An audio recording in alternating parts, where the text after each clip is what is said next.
for being late. I will, honey. From the principal's office, and you have to say it's your fault. Not a problem. Do you want cream cheese? I want waffles. I'm sorry. We don't have time. It's really embarrassing being late. Everybody in class looks at you. Sweetie, I think we've established that you're going to be late and that it's my fault. Can we move on? I know why your alarm didn't go off. Because I'm a terrible mother and I forgot to set it. How far do you want to go with this? No, it's because the house is haunted. Really? Yeah, stuff gets moved in my room all the time. That's called cleaning. I do that occasionally. No, somebody plays with my Game Boy and my computer, and somebody eats all my nerds. I hate the nerds. Did you play with my Game Boy? No. Somebody did. The apartment is haunted. The apartment is bad. It's not haunted. Let's go. When am I going to live with Daddy? What? I heard him talking to Alicia. He said I'm going to a private school and I come to live with him. Are you tired of living with me? No. Sweetheart, of course not. Daddy just feels like he wants to spend more time with you. But that doesn't mean you're going to live with him. You'll just visit him more. Or not. We're not sure. We're still talking about it. Because I'd rather live with you. Even if the apartment is haunted. I don't mind.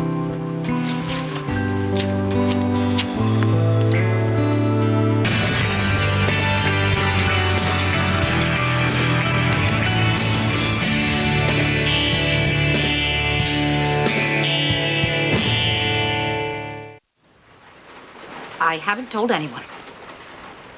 Well, because I don't know what to tell them.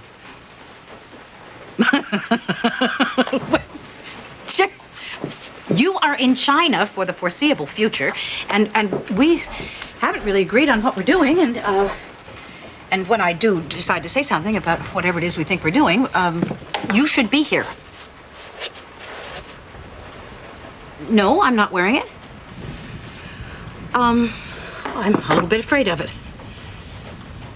I do love it. And you.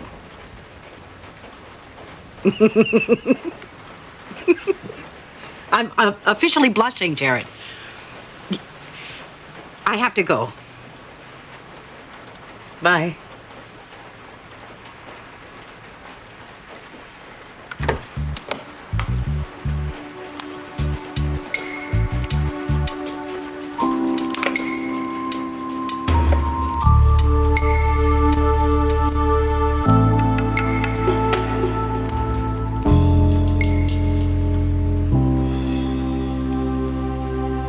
The reason people choose mediation is that it provides a less expensive, less combative approach to altering a custody arrangement. In my experience, it's particularly effective when two parties, such as yourselves, come from legal backgrounds that have already reached some kind of abstract, amicable agreement. Point of order. We don't have an agreement. We agreed to try mediation. That's about as far as it goes. Also, I'm pretty hostile. I see. I have no desire to alter the custody agreement. Well, Michael says that you and he have a pretty friendly relationship, so... Had. That's before he started trying to steal my daughter. Our daughter? 36 hours of labor. Well, thanks, Amy, for giving this a chance. Lauren has lived with me since we separated. She has finally adjusted to the schedule. She's happy. She's thriving. Why would anyone who cared about Lauren want to disrupt that? She's thriving. She gets straight A's. She's a blue belt in karate. She's invited over to a sleepover every week. She hates your apartment. She misses your mother. She tells me things, Amy. Okay, so the solution is to move her back to New York so she can miss me and my mother? I work at home. Leisha works at home. We live in Westchester. The neighborhood where we live is full of children. I'm her mother. Oh, okay. Let's take a moment. Everybody breathe. Also, Michael has been saying inappropriate things to Lauren about the custody dispute. What? She heard you and Leisha talking. That's eavesdropping. I haven't said anything to Lauren. You have always underestimated her ability to pick up on things. No, I think it would be productive if you both come up with your ideal schedule. You know, perfect world kind of thing. We can negotiate from there. My perfect world? I want Lauren during the school year. Amy can have her holidays and summer. Weekends are negotiable. My perfect world? Oh, Ms. Gray, it's a jumping off point. Jumping off point. I'm trying to help. Here's my perfect world. I take us back 9 years, and Lauren is a baby, and Michael is not obsessed with Wall Street or working around the clock. Instead, he shows up to family dinners and birthdays. Also, in my perfect world, he doesn't tell me that I've become boring or one-dimensional since becoming a mother. Ms. Gray, Also, in my perfect world, he doesn't suddenly discover his religion of fatherhood when he marries a woman who wants an instant family, and he wouldn't dream of hurting his daughter to try to accommodate that. Amy. As far as a jumping-off point, start there.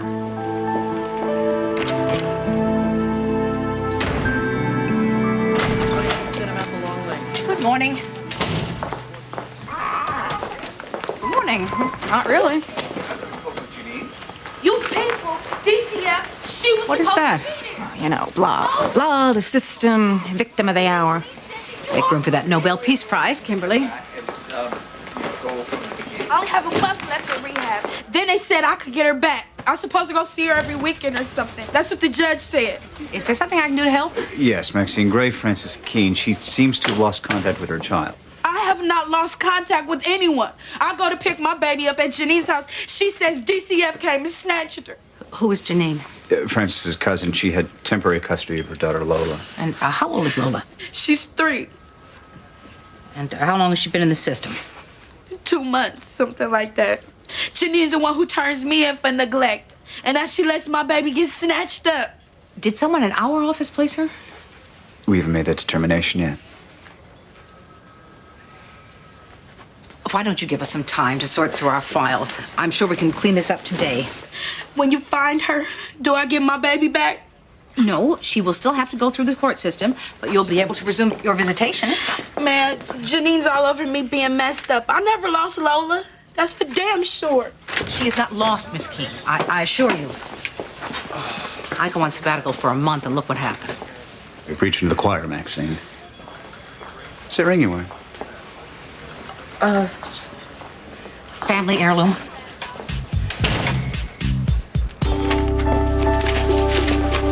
Judge Gray, the first item on the agenda is Rhonda Petty, a repeat offender. The charge is burglary. If she is sentenced, DCF would have to remove a minor child from her care. The judge can read her own docket. We're burning daylight here. Donna. Sorry, Judge Gray. Rhonda, I can't say that it's good to see you. I've enjoyed your significant absence from my courtroom. Judge Gray, this is so not my fault. Well, we have a lot of issues before us today. I'm sure everyone would like a chance to speak. So let's start with you, Mr. Kirk. Thank you, Your Honor. Miss Petty, who was already on probation for drug possession charges from 4 months ago, was arrested at a party where alcohol was present. My client was not drinking, Your Honor. Her being there was a violation of said probation. Then there's the matter of the fact that the house was broken into. The house was empty, Judge Gray. I didn't even know the guy who was throwing the party. It's a current trend, Your Honor. Breaking into vacant houses, usually upscale homes on the market, and inviting 200 of your closest friends over. In this case, damages to the home were upwards of $15,000. More like 5. Wait, I was with a friend. She said we were going to a pool party. We get there isn't even a pool. Judge Gray, the 2 boys who orchestrated this event were fined and released. Rhonda is only here because of her past troubles. Which is as it should be, Miss Shepard. We're asking for 12 months detention. We're asking the court consider Rhonda's 1-year-old son, Austin, who may have to be placed in the system if she went into lockup. We're not convinced that's a bad thing. Where's DCF? I have the report here, Judge Gray. Rhonda's been an exemplary mother on all accounts for the last several months. Exemplary mothers don't break into houses to attend keg parties. First of all, I don't want a report. I want a body from DCF. You both know that nothing can happen here unless she's represented. I'm prepared to serve as her guardian ad litem for this hearing. Well, that's not good enough. I'm looking at multiple issues here, and I'm very uncomfortable with the amount of information I have. So, we'll reconvene tomorrow morning. I have to come back again? Yeah, you have a lot at stake here, Rhonda. I'm trying to keep you out of lockup, in school, and with your child. I hope you take that seriously. Moving on. I need a bathroom break. 4th time this morning. Donna.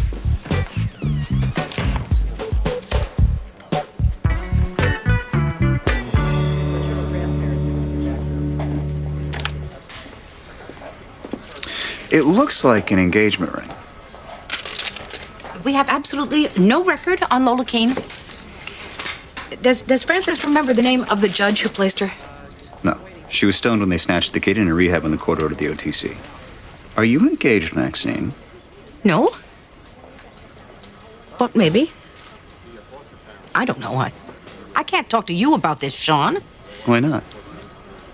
Because I haven't talked to my family. Why? You don't think they'll be happy? I don't know. I don't know if I'm happy. I don't know if I'm engaged. I don't know if my daughter is speaking to me. But mostly, I don't know where a 3-year-old child is. So if I could get back to work.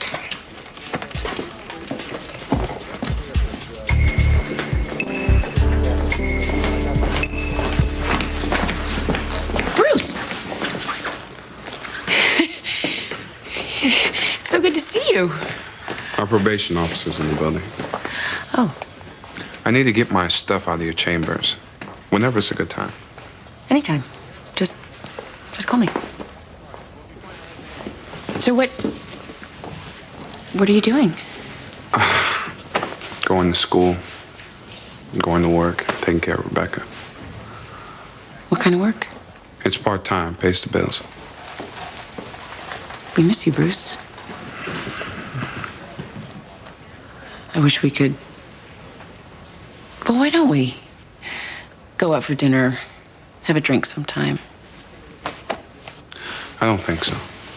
Why not? I'll be by after hours to pick up my stuff. I'll leave my key on your desk. Bruce. It's good to see you, Judge Gray.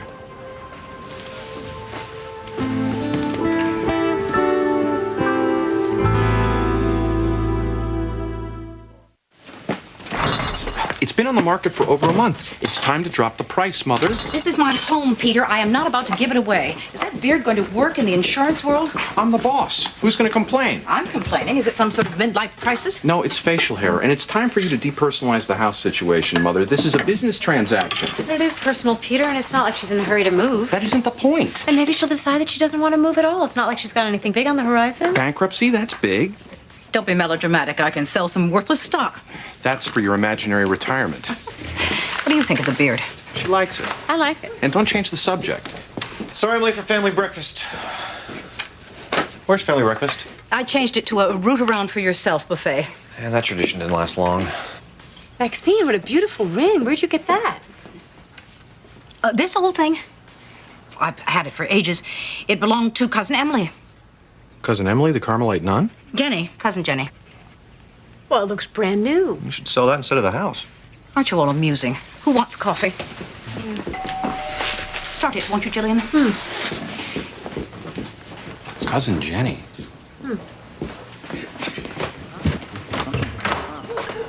Good morning. Why aren't you in China?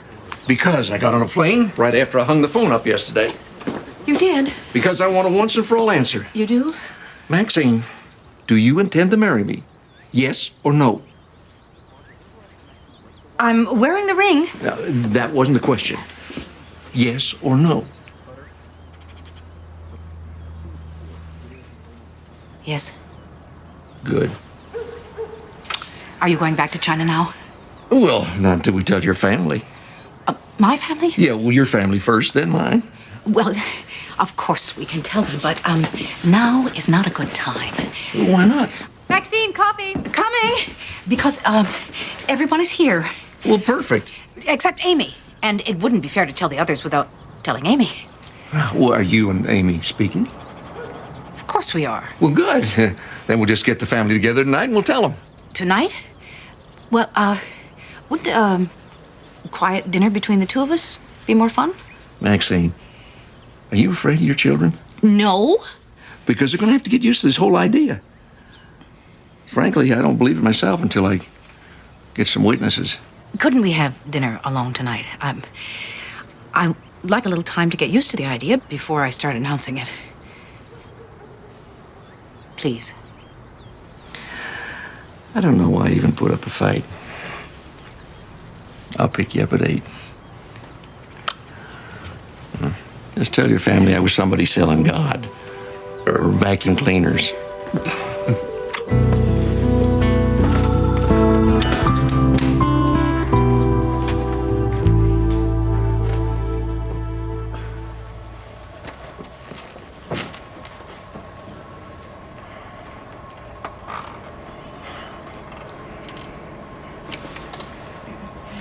Thank Gray. you, Ian. Ladies and gentlemen, Mr. Jankowski is about to tell me that if we wait any longer, my docket will turn into a colossal mess. So what should we do? Your Honor, my client is a high school student who has to provide her own transportation to and from court. She's only 15 minutes late. 20. And she shouldn't be late at all. I could issue a warrant for her arrest. I'm also beyond annoyed about the persistent absence of DCF in all this. This is sloppy work across the board. What the hell is going on? Okay, well, let's put this on the docket for tomorrow. Miss Shepard, I would advise you to stack the deck in Rhonda's favor. This is her last chance. I appreciate that, Your Honor. I hope you do.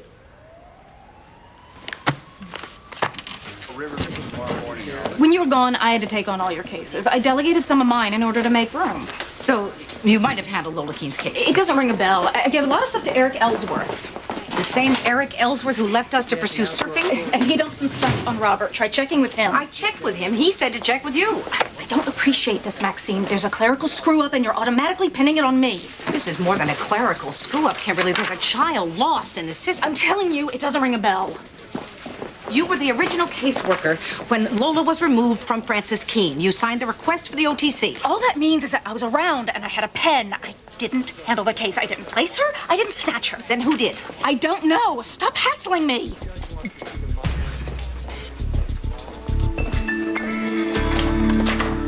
Can I go online and check my emails? No. You don't have any emails. Daddy lets me have an account. Taylor and I email each other. Well, you don't have an account here. Where's that music coming from? Did you turn the stereo on this morning? No, you don't let me touch it. Hey, look, my Game Boy. I told you.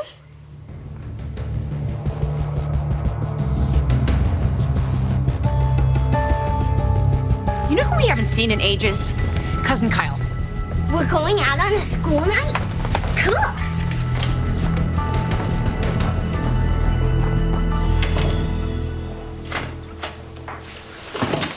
I'm so sorry to interrupt your evening, Maxine. It's all right. Sean, you remember Jared? Of course, good to see you again. You too. Yeah. So they might have found Lola Keene. I got a call from the Hartford PD.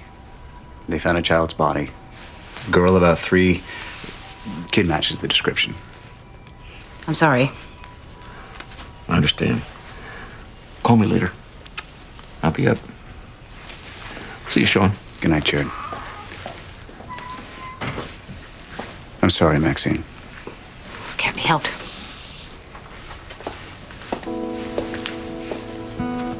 We need to pick up Frances and go to the morgue. Then let's go.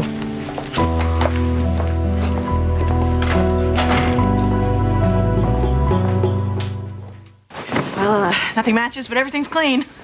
That's the motto here at Shea Kozlowski McCarty. How's Rob Zombie working out? Great. Great. I feel very close to him. You have to give it back. Mommy, can I have some Skittles? Only 3. Where'd you get those? In the couch. Man, those things hold up well. Please, I haven't brushed my teeth yet. Then go brush your teeth. Well, come on. I'll show you fun things to do with floss. Yeah. I've won titles in this. Is your apartment haunted? I don't know. The answer is, of course not, Donna. Of course not. No more pillows, but I have a really soft sweatshirt and a whoopee cushion. Is the sweatshirt clean? Pretty much. Thanks. I'm okay. So it's the same guy who broke into Maxine's house? I didn't buy the haunted apartment story. I don't know. Oh, look, it was probably nothing. I didn't see any sign of forced entry. I was probably tired and freaked out for no reason. Did you call the police? Say what? That I left my stereo on? It's your job. Nobody's gonna blame you for being cautious. I told Vincent that I would try harder with you. Harder at what? Being there. So if there's anything you need from an underachieving ex-junkie, don't hesitate to ask. Thanks. Last call for the whoopee cushion. I said.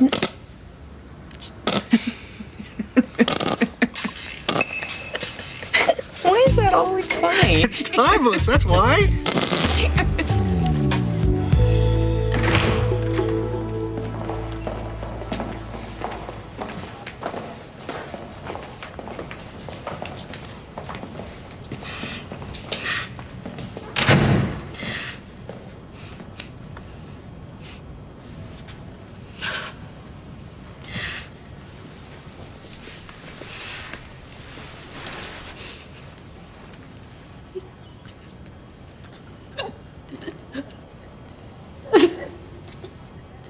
This is not my baby. Oh my God. That's not my baby.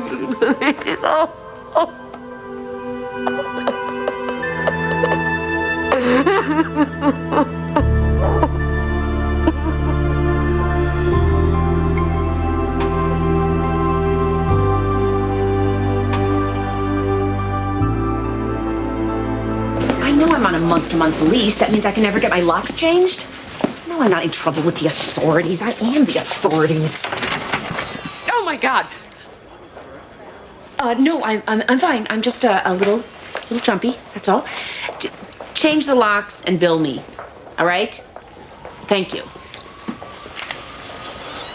I'm sorry. I thought I'd be done before you got in. No, that's all right. I'll be out of your way in a minute. What locks are you changing? Oh, my bad apartment. Never felt safe there. Is there anything going on? No, not really. So, I don't understand it, Bruce. Explain it to me. Explain what? Why we can't be friends. We have kids the same age. We've shared the same profession. We have the same political views. We get along, don't we? Judge Gray, imagine how it feels for me to see you, to talk to you. I know it's awkward, but friendships go through transitions all the time. I just can't see the day when I'll be able to sit back over a margarita and talk about the old days. So it's just a write-off, huh? Any connection we had, just obliterated. The thing about my life is different now.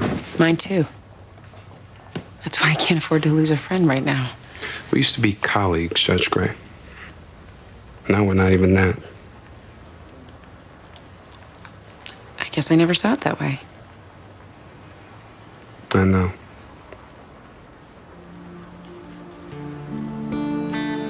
I'll let you finish up.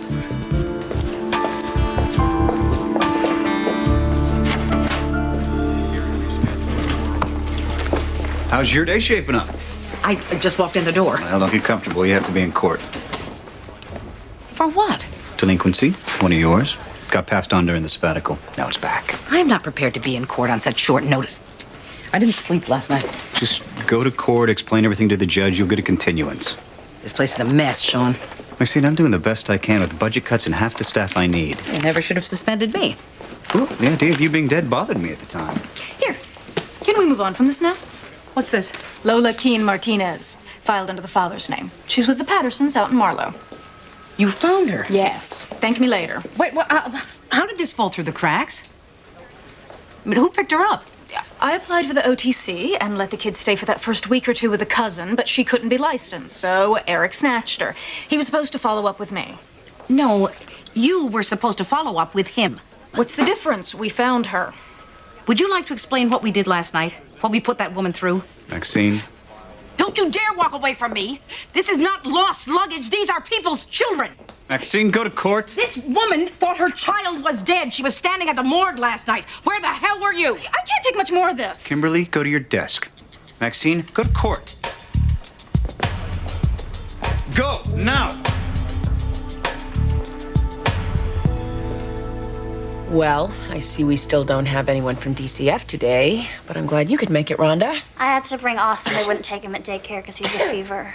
I've known the feeling. Also, I'm missing a calculus test.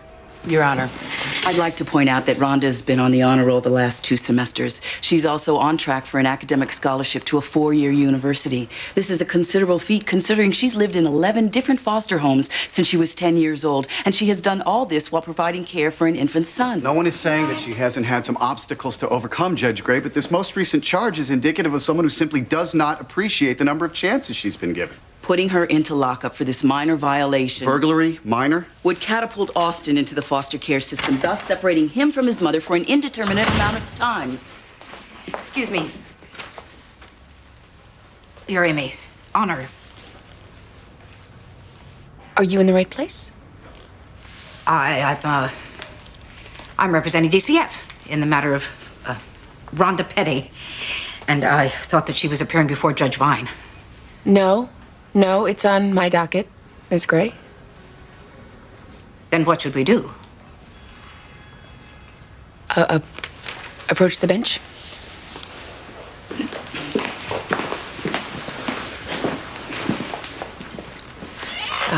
I'm sure you all understand the problem here.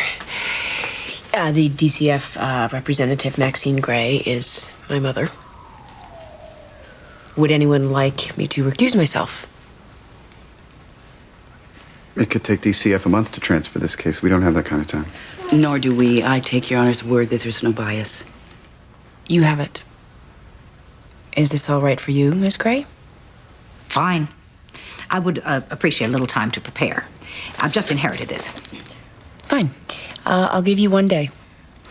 That's generous. Your Honor.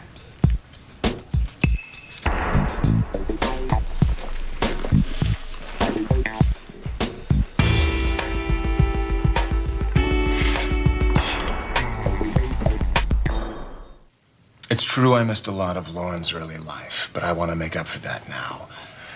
I want to have a closer relationship with her. I want her to get to know Leisha. She needs to think of us as a family. I have no desire to take her away from Amy. I just want my chance to prove what kind of parent I can be. Amy's had the life she's wanted with Lauren for 3 years. Don't I get my turn? The life I wanted? We can't change what happened. I'm talking about the future. I want Lauren to grow up in a house, surrounded by family. I want her to live on a nice block where she has kids to play with. She can feel safe. These are the things I feel I can offer. Not very exciting, but stable.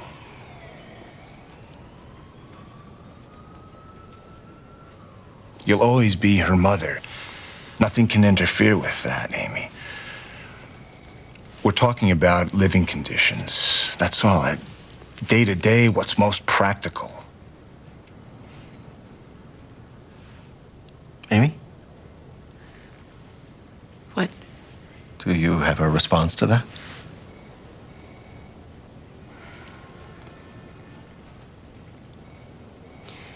Do you ever wonder how things got this way, Michael? How we ended up like this? Despite our best intentions?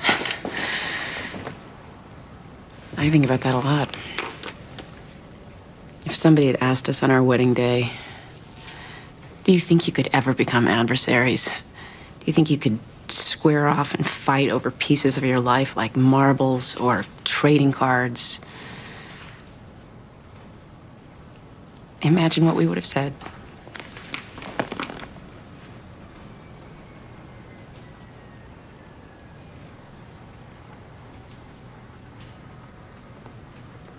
No. Michael, why don't you give us your ideal schedule again?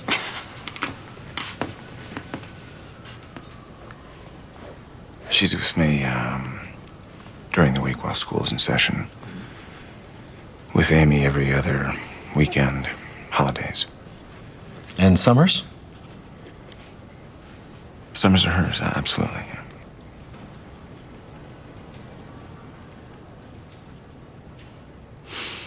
Remember when we saw the picture of the ultrasound for the first time?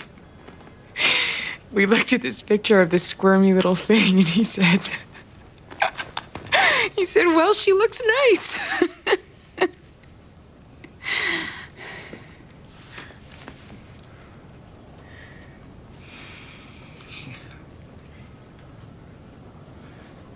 want to think about it.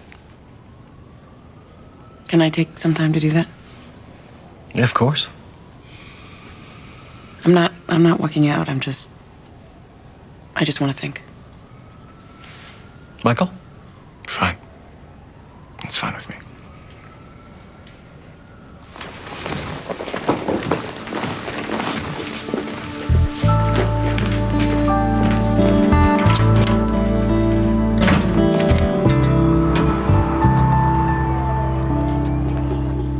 The issue before me is Rhonda Petty's participation in an alleged felony of burglary. Who wants to start? The DCF needs to go on record, Judge Gray. Very well. The court will hear from DCF.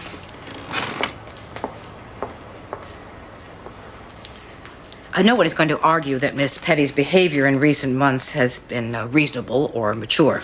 The party was a particularly ill-advised idea, but the charge of burglary seems equally misguided. We are encouraged that Rhonda has maintained a 3.8 average at school. She has remained in her current foster home for almost 2 years after a long history of running away. Austin seems to be in good health, is up to date on his shots, has a decent daycare, and is developmentally on schedule. Your Honor, this is a delinquency hearing, not neglect. It's impossible to separate the issues. Austin's future is also at stake. Are we supposed to let Ms. Petty use her son as a get-out-of-jail-free card? Any other person with her record would be sent to lockup. No. Any other person with her record would get the same kind of individual attention. All extenuating circumstances taken into account. That's why they call us juvenile court and stick us at the other end of the hall, Mr. Kirk. Your Honor, I have more. Go ahead. Rhonda is a 16-year-old, and hence she behaves like one. She has questionable judgment. She makes rash, immature decisions. She lives a little too much in the moment and thinks too little about the consequences. There's no psychologist or parent who would consider this anything but annoyingly typical. But Rhonda also happens to be a mother, and before a court can make a decision about a punishment to fit her crime, that needs to be considered. She won't always be 16, Your Honor, but she will always be Austin's mother. If that bond is broken, it will have an impact that neither one of them can begin to understand for years. Nothing can make up for it. Sometimes we have to sever these ties for the good of all parties, and that is precisely the challenge that we face. How many times can a mother fall short? How many mistakes does she get? And how many chances? What we're avoiding talking about, and what we very much need to talk about, is the bond between mother and child. I'm sure Your Honor understands the importance of that relationship. I believe in the elasticity of this connection. I believe it has to bend in order to endure. And so, Your Honor, I would ask you to consider that, to make room for this mother's mistakes, to trust in her potential, to accept her apology. Has she apologized? I believe that's happening right now. I am sorry, Judge Gray.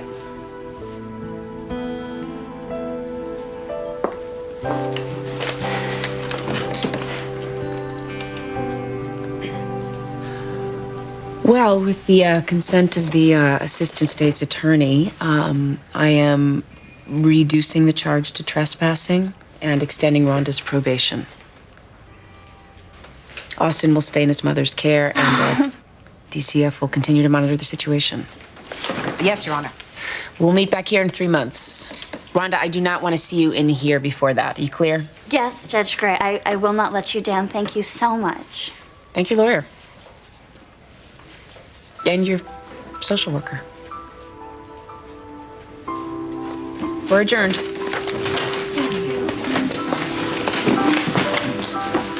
Your Honor, may I approach the bench? All right.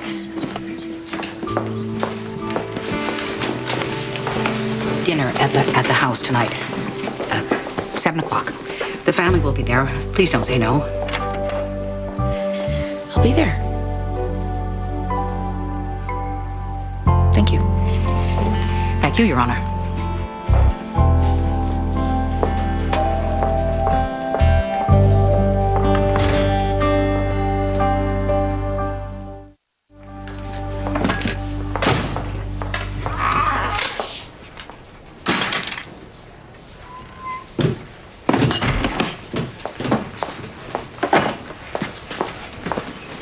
She gave me an ultimatum.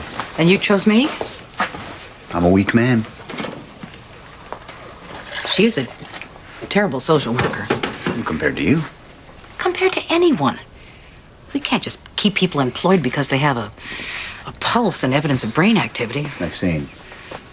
When people in this office screw up, children die, Sean. She's leaving. What more can I do? Tell me you agree.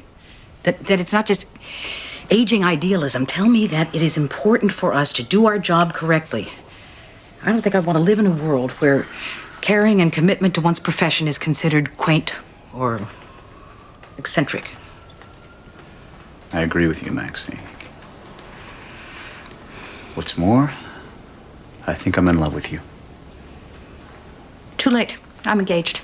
I knew it. Don't tell anybody. Congratulations. I hope so. This is the first time I ever made cassoulet. I don't usually try to get this fancy. There. Huh? Oh, it smells wonderful. Yeah, well, the truth is, I just mixed the ingredients. Maxine told me what to do. It was a completely joint effort, unless it's bad and then it's all your fault. Yeah, sure. So, Jared, imagine our surprise to hear you're back from China. And then back in China. And then back again. Yeah, well, in fact, I am kind of hard to keep track of. That's true, yeah. Will you be able to stay around for a while? Well, no, I'm afraid I'm going to have to go back tomorrow. Are you moving your operations over there permanently? Yeah, well, that all depends. Lauren, pass your plate. I don't like cassoulet. You don't know what it is. If it was good, I would know about it by now. Just try a little bit, sweetheart. You know, I'm a latecomer to the party, so how do you two know each other? Well, we have been friends for... Nonsense. We're in love. That's great. I'm a big fan of that myself. Okay, can I have some wine, please? Oh. Ah, God, this is delicious. Maxine, you have found a man that can cook. Don't ever let him out of your sight. I cook. Oh, of course you do, sweetheart. Have a little more wine? Well, I guess you're wondering why you're all here. I'm gonna go with evolution and natural selection. Well, Peter, why don't you make an argument for creationism? I like a good ontological discussion over French food. Well, fact is, I have asked Maxine to marry me. And I have said yes.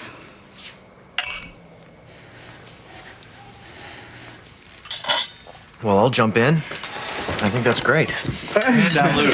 Congratulations. I really do. Well, thank you. Fantastic. Congratulations. Cheers. Is there going to be a wedding? Can I be in it?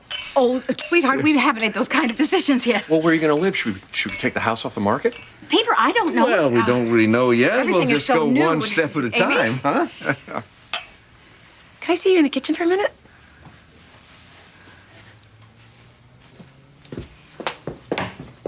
Excuse us. Oh. Can Lauren spend the night here tonight? What? If it's not okay, I can ask Jillian. No, of course it's all right. Why? Because I'm going home to get very drunk, and I don't want her to be around for that. Amy, I deserve the rest of my life. Of course you do. I'm just having a hard time. Tell me.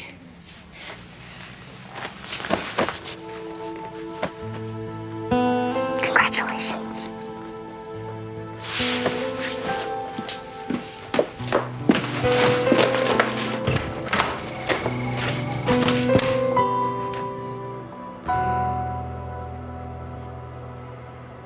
It's so hard to maintain that professional distance. And now it doesn't matter. And maybe the upside to this whole thing is that we can admit we're friends.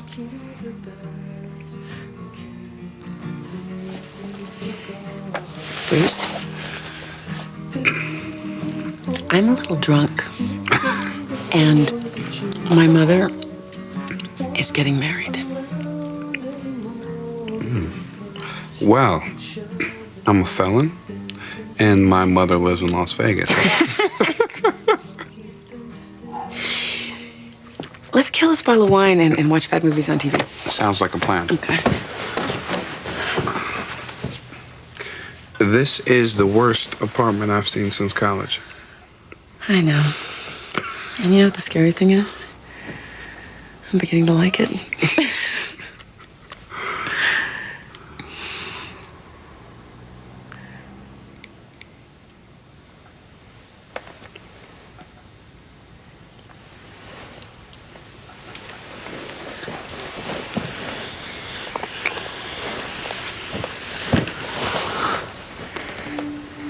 This is a bad idea. Very bad.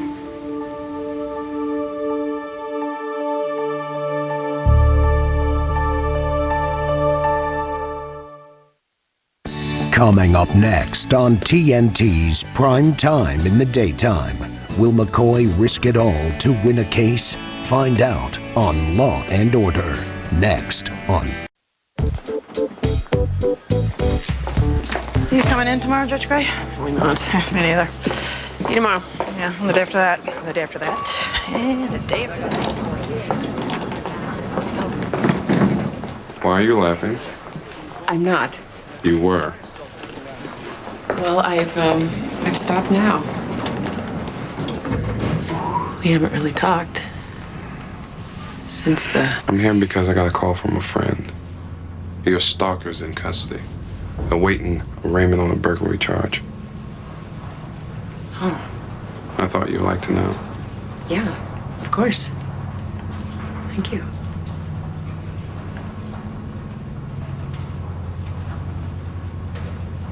What about what happened between us? There was alcohol involved, You were sober as a judge. which the judge was not. Bruce, I don't want to blame it on alcohol. Just great. I don't have any romantic feelings for you. After the fiasco with Barry Crumble, I'm off men completely. At least, temporarily. What you had with Judge Crumble was not a fiasco, Judge Gray. A fiasco is when your last relationship turns you into a convicted felon. Ever since what happened, Kiss. I was worried that you didn't know what happened. We kissed. That's what happened. No, what really happened was we were both lonely, and the sudden change in our relationship, things got confusing. I don't deal well with confusion. So let's avoid all confusion. I would like for us to be friends. No kissing? Friends that don't kiss. But that means you don't disappear. Judge Gray, I'm here, aren't I? I can't count on having a stalker my whole life to make sure that we keep talking together. You know, my friends don't call me Judge Gray. Okay. I call you Bruce, you call me Amy. Okay. So come on, give it a try. Call me Amy. If you're not my boss, then you can't be bossy. I do things in my own time. You know what? I'm not your boss. I am not your romantic interest. I'm your friend, right? Right. Amy. So low.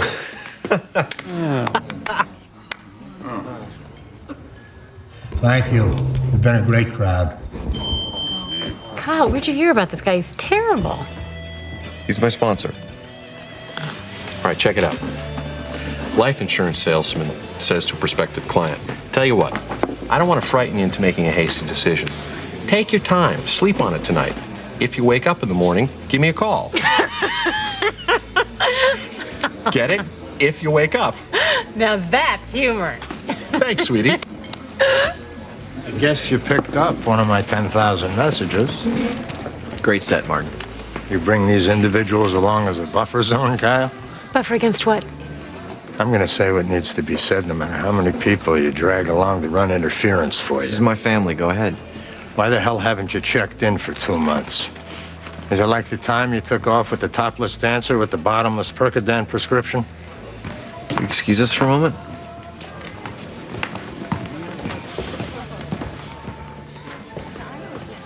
I haven't been showing up all that much because I've been doing fine. Have you been going to meetings? I'm sober.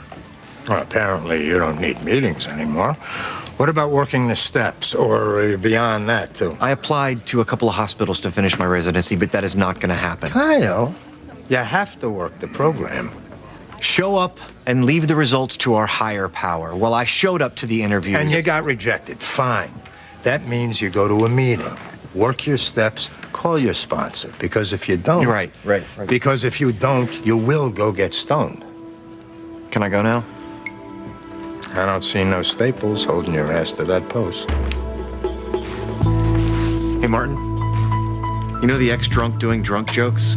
Not funny. Thanks for the input. I'll take it up with my sponsor.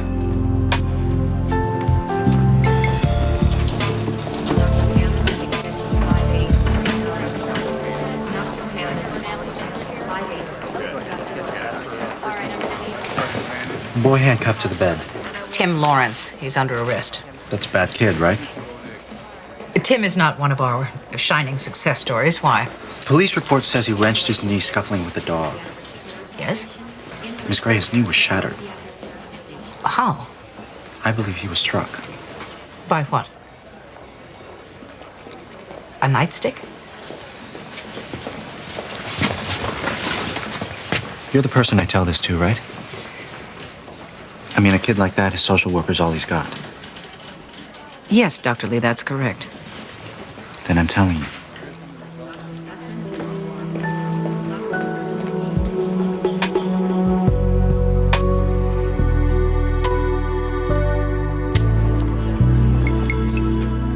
Mr. and Mrs. Lightstone would like me to declare their 17-year-old daughter, Samantha, I'm Samantha.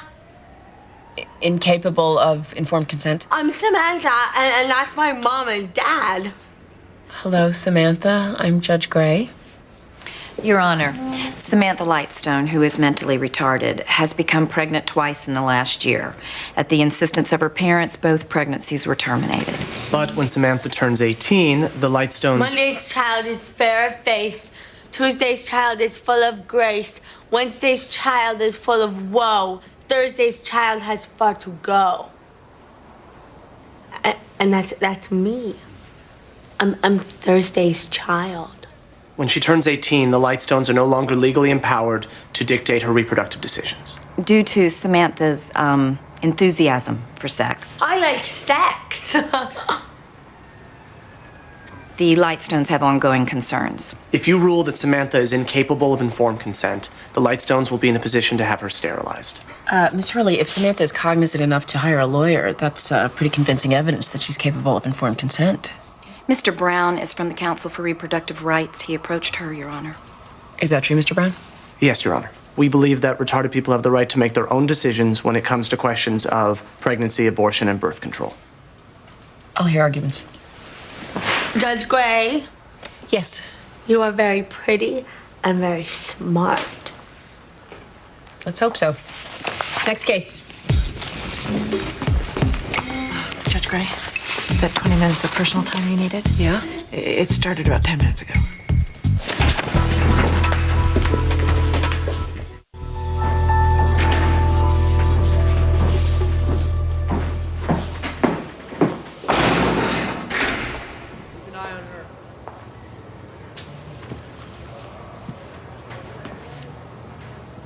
I don't know you.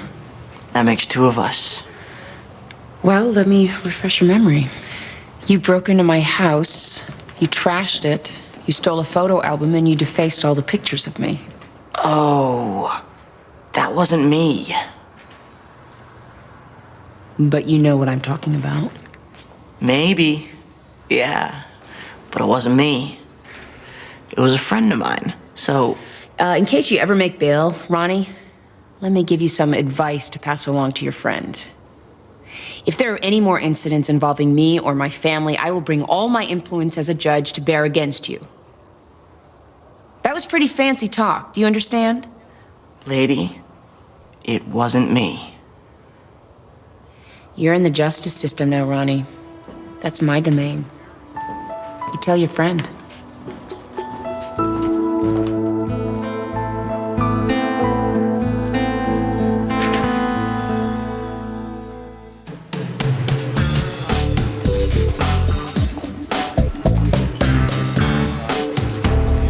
Bruce Van Exel.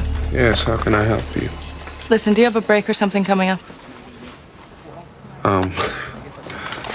I'm flattered, but Get over yourself. I'm Zola Knox from the African American Association for Redress and Fairness. ARF? We don't use that acronym. You should have thought that when you named your group. I'm preparing to argue before the Connecticut State Supreme Court that the current policy prohibiting felons from holding certain state jobs is discriminatory to African Americans. It doesn't prevent me from holding this job. It is the reason you're no longer a court services officer. I'm not interested. I haven't proposed anything. I'm not interested in what you're going to propose. Are you aware of the systemic racism which militates towards a much higher percentage of African American men being charged with and convicted of felonies? I'm not interested, Miss Knox. What if I want to spackle my bathroom? Talk to Lars. 3 hours over.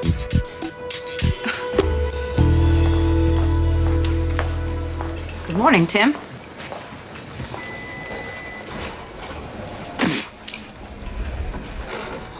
Fry sticks. Excuse me? Call me Fry Sticks. I will not. Fry sticks is street jargon for marijuana dipped in embalming fluid. What do you want? I'd like to help you. You've been helping me since I was 8, but here I am, about to go to jail again. You know what I think? I think you suck at your job. Is it your intention to join Satan's horde? Yes. Yes, I can see how evil you are, but I would rather you didn't join an outlaw motorcycle gang. I'm a misfit. I'm demon. Spawn, everybody knows it. Just read my file.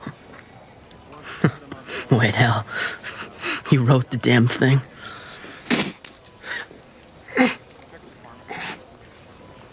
Tim, when the police caught you... I should have run faster.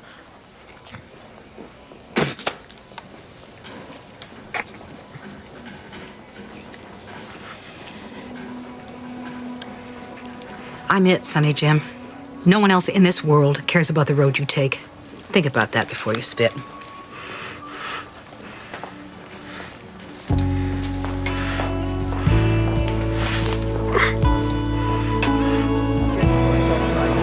Dr. Kelso, have you discussed safe sex with Samantha? Yes, starting with abstinence. When we speak, Samantha always agrees, but when the opportunity for sex arises, she, well, shall we say that her resolve falters. What about birth control? Well, pills are contraindicated since she takes the anti-seizure medications. As for condoms, I don't like condoms. she doesn't like condoms. But you understand how babies are made? Duh. Yes, they come from sperms and vaginas. Samantha, I need to speak with Dr. Kelso right now, all right? But she asked me. I was going to have babies. Little babies. But they went away.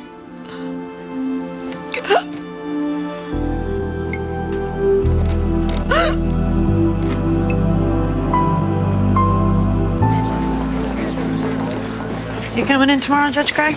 No, I'm going to Spain with Russell Crowe. See you tomorrow. Hey, can you direct me to Judge Amy Gray's office? Down the hall to the left.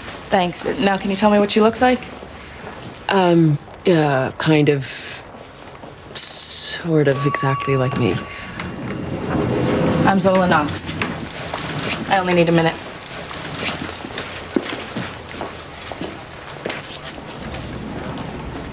I'm from the African American Association for Redress and Fairness. We prefer not to be referred to by the acronym ARF, but it seems to be inevitable. Bruce Van Exel is part of my de facto class action argument to the state Supreme Court.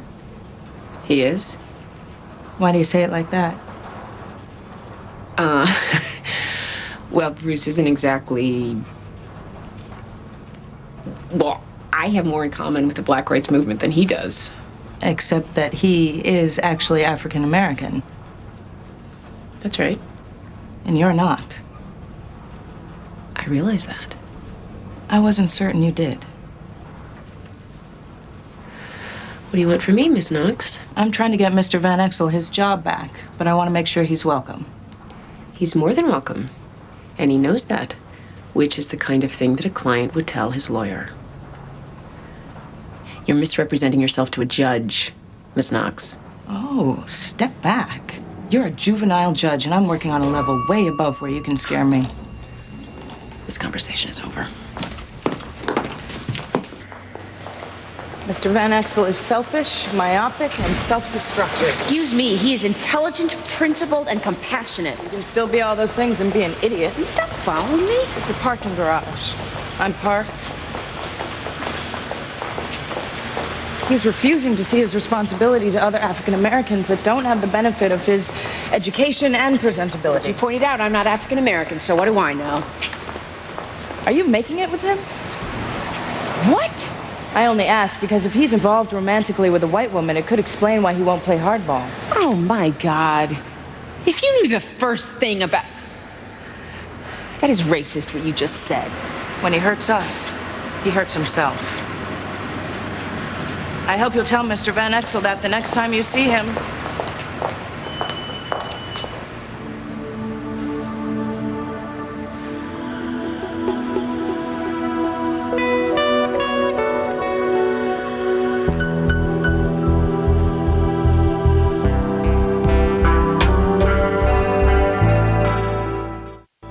All of a sudden, you want to know the name of my friend. So you believe me now? Maybe. You know what would help me remember the name of my psycho associate? It would be knowing I had a judge in my corner during my current legal crisis, you know? What should help you remember is the prospect of having a judge against you during your current legal crisis.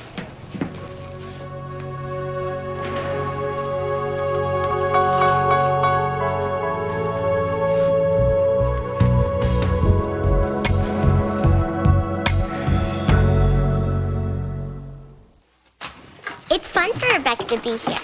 That's right. It's fun to get together with friends.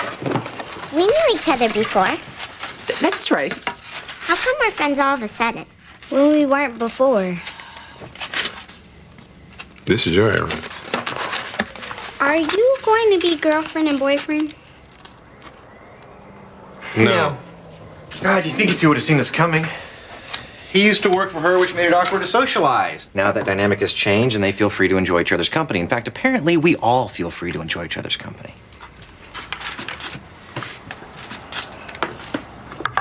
Go watch TV and eat pizza like normal children. So I met your lawyer today. I thought you called me here to discuss your stalker. I did. Ms. Opportunity Knox. Her name is Opportunity? It's Zola, and she's not my lawyer. Good, because I hate her. Jason Lobdell was an arsonist you sent to Long Lane during your first week on the bench. See, I thought stalking was all about love, not hate. Twisted love, I mean, not my kind of love, which is normal. Stop looking at me like that. Did I mention that I have an interview for residence position tomorrow? That's great. Does that have anything to do with your seeing your sponsor? I don't want to talk about it. I only mentioned it to weasel out of the previous conversation. How about anything I want to talk about, like Bruce's lawyer, She's not my lawyer. or Kyle's sudden desire to become a doctor again, Not sudden. is off limits? We discussed them.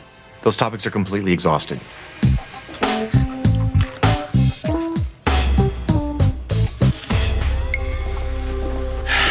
I assume you're calling me in here to talk about fry sticks. Tim Lawrence, if you don't mind, unless you'd like to be called Nightstick. According to the emergency room physician, Tim's knee was not wrenched. It was smashed with a blunt object. Kid's running full out. Dog takes him down. It doesn't go easy. He could have smashed his knee on a curb. Tim also says he was beaten after the arrest. They always say that. You and I both know what happened in the alley. You taking it to the police commission? I'm trying to decide. You treating me like an idiot doesn't help. Never an idiot, Maxine. Now, if a peace officer did cripple Frysticks, in my opinion, he'd be doing him a favor. By turning his kneecap into confetti? They're recruiting drug runners, enforcers, muscle for extortion. It doesn't go so good on crutches. Do you honestly think that crippling the boy is going to stop him from being a criminal? In my opinion, nothing's going to stop that kid from being a criminal. But this is going to stop him from joining Satan's horde. You do your kind of social work, I do mine. Thank you for coming in.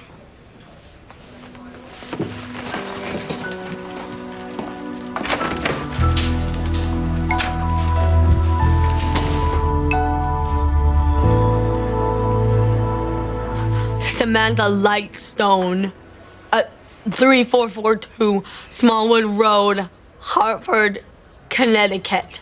Tell Judge Gray. USA, North America, the Western Hemisphere, Earth, the solar system, Milky Way, universe. Tell Judge Gray about your job. Oh, I work as a cashier at Save Big Drugstore. Checkout number 4. No coupons.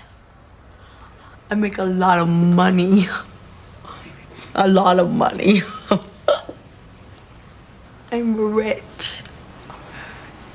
Do you like your job? Oh, I got my 1-year pen. So did Gunner. Who's Gunner? He's my boyfriend. He's checkout 2. Coupons accepted. Your Honor, Gunner is also mentally retarded, if that's what you were wondering. But he's smart. He can do coupons. I'd like to talk about your pregnancy, Samantha. Okay. How many boys do you have sex with? I don't know. Lots. Gunner? Well, Mom and Dad say no because they don't like it. But Gunner and me, we could have smart babies. We could. Because we're not the kind of retarded like Lulu Caldwell. She's genetic. We're environmental. All right. I'm a little confused here, and I don't want to be insensitive, but I need to know if Samantha has sex indiscriminately, if she's being taken advantage of by non-retarded sexual predators, or if she's in control of her sex life. We know for a fact there have been other boys. Not since Gunner. I love Gunner. I love Gunner. Gunner and me made the babies. Gunner is the father of both the babies? She doesn't know. Yes, I do. Babies come from sex. I love Gunner. I don't love anybody else. But do you have sex with anyone else? Not since Gunner. I'd like to speak to Gunner. Oh, well, Gunner's smart. He can accept coupons. What if the superior cerebellar artery is deforming the trigeminal nerve? Pushing it dorsally? I would use Roton microdissectors to mobilize the arterial loop away from the nerve. There have been advances since the Roton microdissector, but your fundamentals seem very strong. Johns Hopkins is a pretty good school. But you already know that. I'm concerned about the gap in your resume. I needed time to recover from my addiction.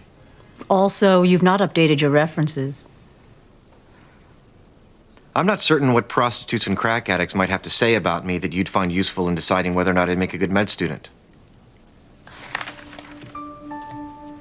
Well, you're right about that. Outdoor plugs should be in ground fault circuit interrupters. Place them horizontally rather than vertically so water runs off. That's good, you helping senior citizens make a nice deck area. It's a mighty calling in life. What do you want? To see if you've changed your mind? Is that why you ambushed my boss?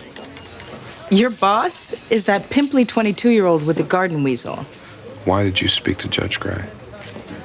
Did I make her angry? I have that effect on mealy-mouthed, superior-minded white liberals. But she could be your boss again if you let me help. You got the wrong guy. I copped to the felony. There was no racism involved. Please. Do you really think if you were white, the possibility of a felony would have even arisen in the first place? A black man beat up a white man. That's an automatic go to jail in this hard world. But don't you worry about it.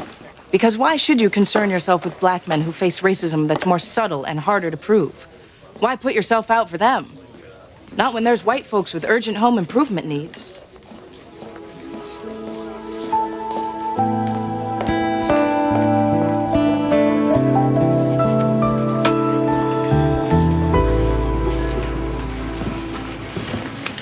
Triple mocha. Had an interview today. How'd it go? House of fire. House of fire and the whole family incinerated to ashes. Don't hide behind language. It's on me. Hated me. I said it's on the house. I'm a drug addict. No one is going to let me become a doctor. You think you're the first person who was ever rejected? You know, on the house means you don't have to pay. Do you expect me to keep going to these interviews? Why? Because I can't think of anything that's going to push me back to drugs faster than failing day after day after day. There's no day after day, one day at a time. And every rejection you get, man, that's a flag of victory. You can't even hear when somebody does offer you a free ride. Stubborn jackass. Stubborn old bastard.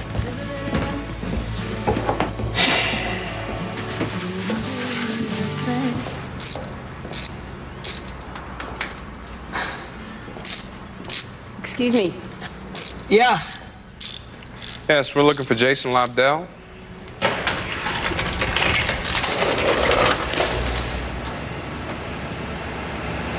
Are you Jason? That's him, all right. He's bigger than the last time we saw him, but that's him. What can I do for you today? Do you know who I am? You bet. The woman who changed my life. I am the man I am today because you put me back on the straight and narrow. I'm asking you to leave me and my family alone. Oh, bummer. I know it's you. The flowers, the notes. The police have been informed of your identity. I'm just giving you fair warning.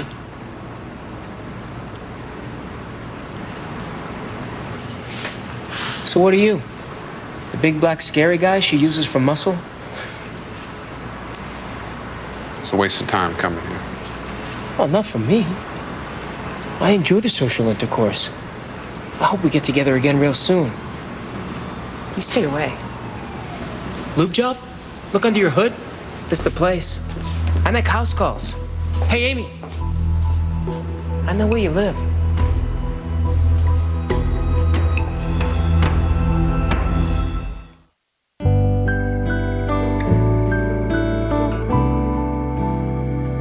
I'm not sure you should have gone to see him. That's all right. I took Bruce. Stalkers like contact, Amy. You gave him exactly what he wanted. Well, I thought he'd be more, you know, like a kid. Somebody I could reason with. Or scare off? Yeah. He wasn't scared of me or Bruce. There's a big difference between a courtroom and the street. I should have brought you with me. We could have roughed him up.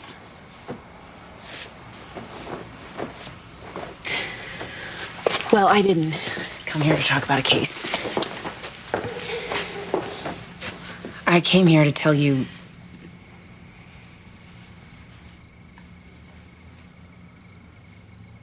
how beautiful your engagement ring is.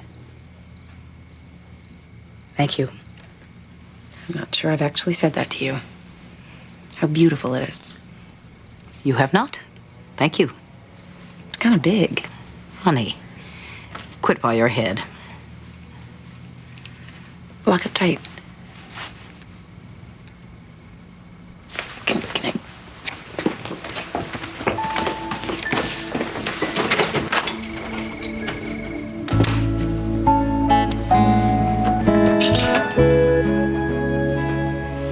I miss you too.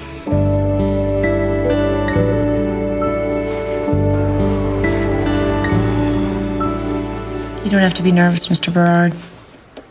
Is Mr. Lightstone going to knock off my block? One of the times when I told him to stay away from Samantha, I threatened. To knock off my block? No, Gunnar. Here it is absolutely safe to tell the truth.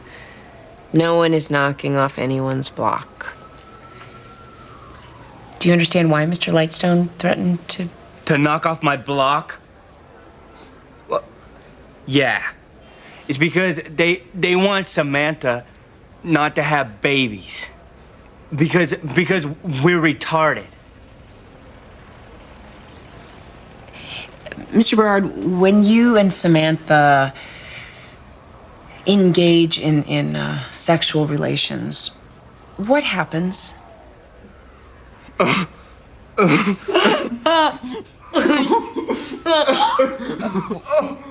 is that funny? Because it's private. Oh, no. No, I'm not asking for you to describe. What I want to know is if you understand the consequences of your actions. Oh, okay. You mean what happens after? Yes.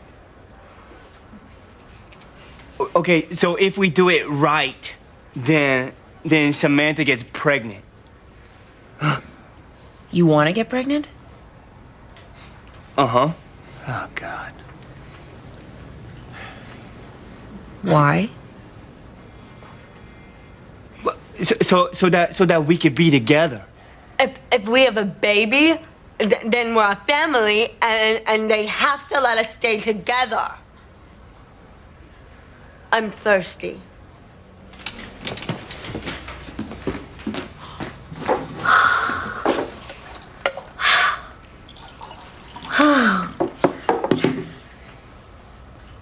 What if I told you that you could stay together if you promise not to have a baby? Okay. Okay. Okay.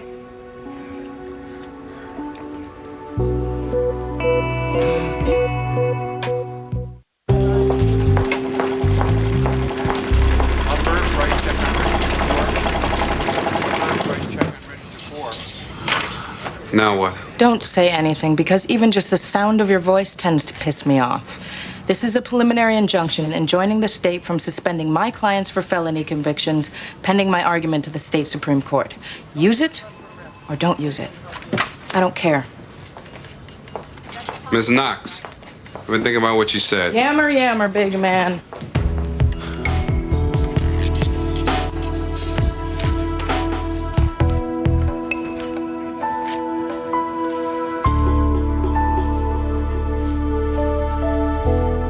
In order for me to rule that Samantha Lightstone is unable to give informed consent, the Lightstones must show that she is incapable of comprehending the consequences of her actions because she's operating at the level of a sixth grader.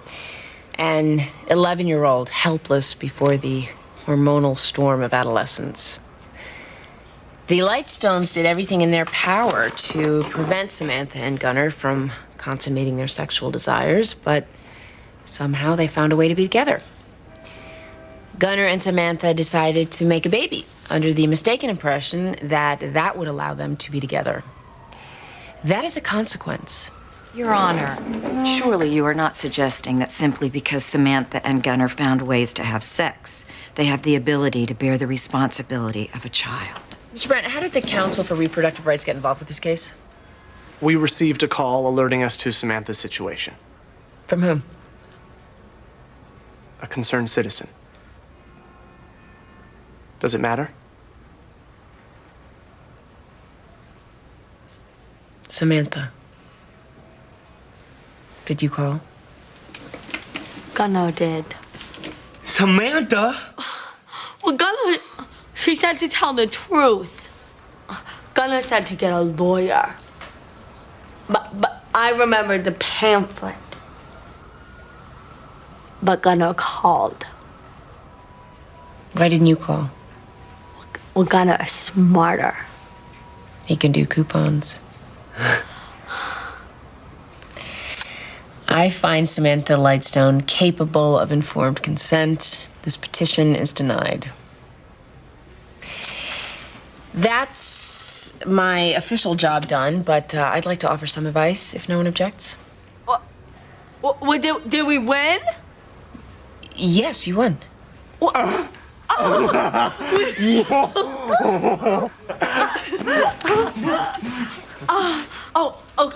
Okay, talk some more then. Mr. and Mrs. Lightstone, Gunnar and Samantha want to be together so much that they concocted a scheme to make a baby so that they wouldn't be separated. Perhaps if you allowed them to be together, they wouldn't try to make babies. Can we still have sex? Well, that's outside of my domain, but it is my opinion that 17-year-olds are too young to be parents, even if they are geniuses. But perhaps if you promise to stop trying to have children... Your Honor. Mr. Brown, I'm not talking law here. This is not my ruling, nor am I setting a precedent. I am simply suggesting that for now, while they are so young, they refrain from having children. But can we still have sex? And that is the end of my involvement with this case. Good day, everyone. All rise. What can we?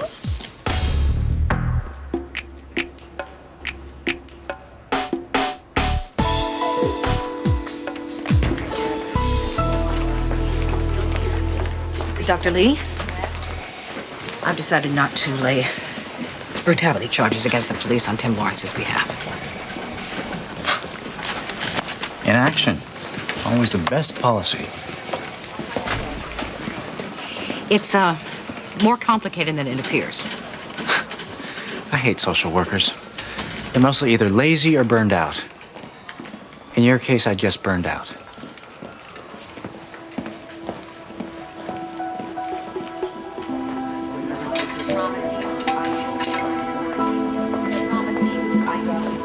How are you feeling? How do you think?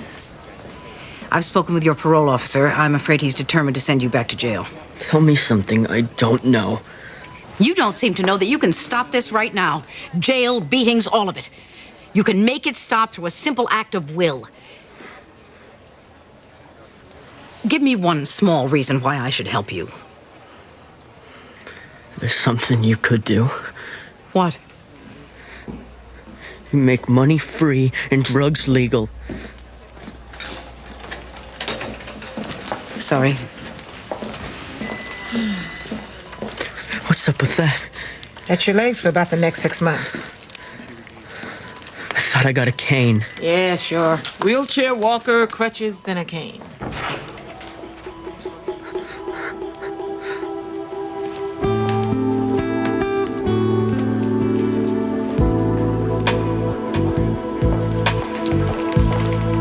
I've changed my mind.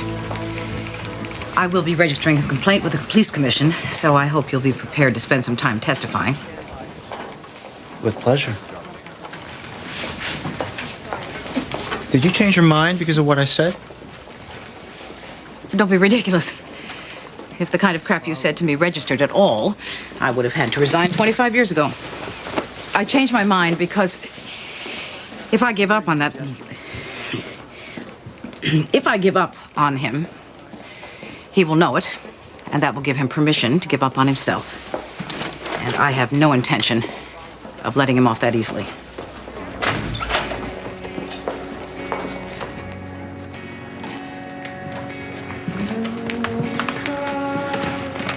If you're here for free coffee, that was a one-time offer. No. I'm going to a meeting I thought you'd like to know. Good. That's good. Did my excellent advice drive you to the meeting? Something bad happen?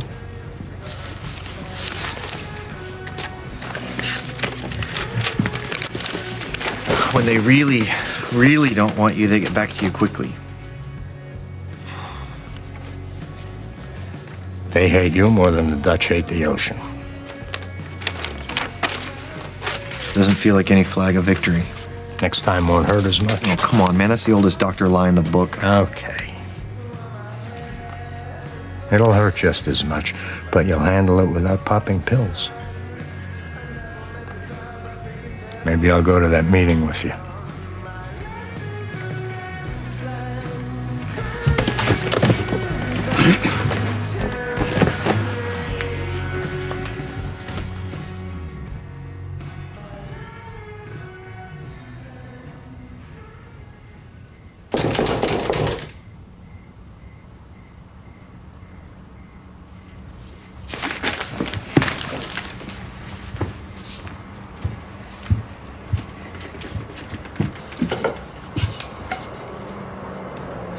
Who is it?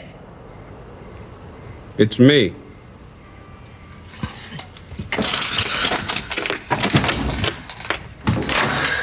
Is it too late? No, Oh, I should have called first to warn you I was coming by. Yeah.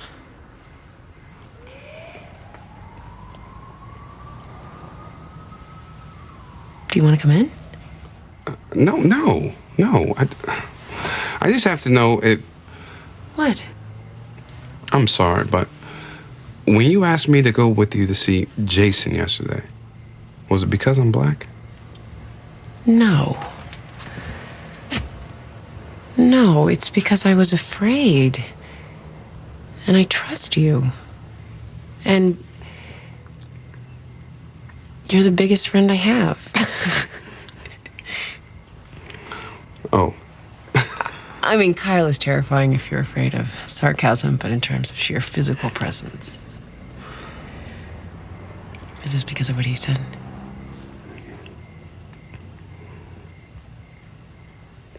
It's that lawyer, isn't it?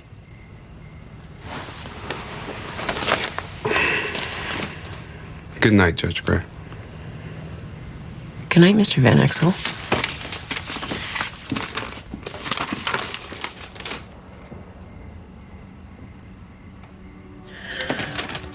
Bruce! Bruce! Does this mean you're coming back to work?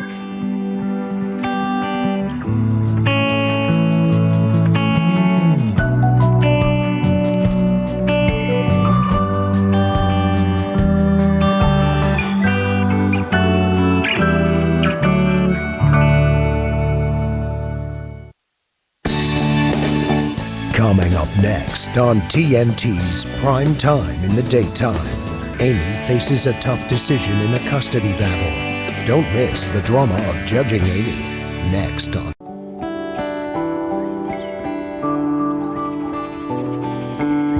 Wonderful. Wonderful. Great. Fantastic. Oh, super. Thank you. Thank you. Thank you. Bad news. We got an offer on the house. You did? Who? That nice couple with the Bichon Frise. Ugh. The dentist and his wife? Yes, you remember the fellow with the gold chain and his wife with the apricot-colored hair. You aren't going to socialize with the mother. You're just going to accept their offer. I am. It's practically asking price. And by practically, you mean less than the asking price.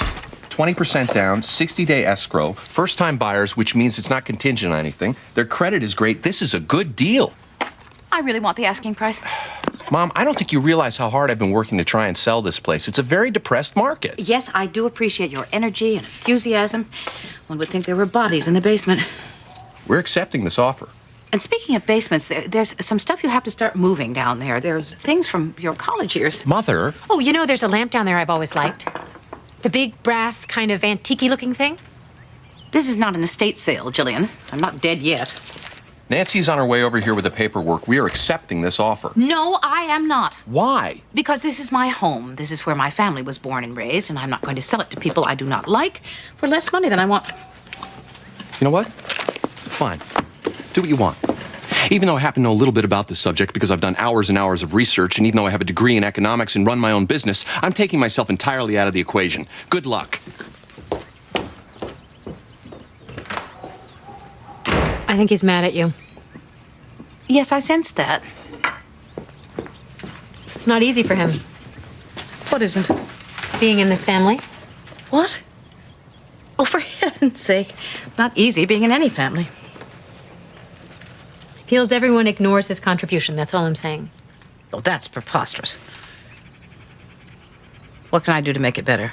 Let him sell your house? Take the offer? But I do not want the offer. You asked.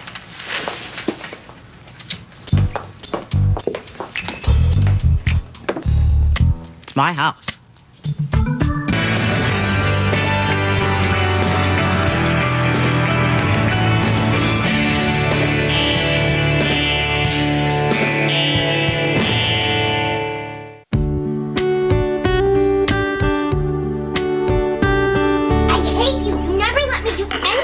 Not true. I let you watch those Mary and Ashley Kate videos over and over again. It's Mary Kate and Ashley, and I wanted Austin Powers. You're too young for Austin Powers. You think I'm too young for everything? That is not true. Cleaning your room, for example. Why can't I do cheerleading? Because I said so. That's not a real answer. Because you're too busy. Because you're too smart. Because cheerleaders are sheep. How about that? Leisha was a cheerleader. There you go. If I lived with Daddy and Leisha... You're not going there, Lauren. I'm not talking to you anymore.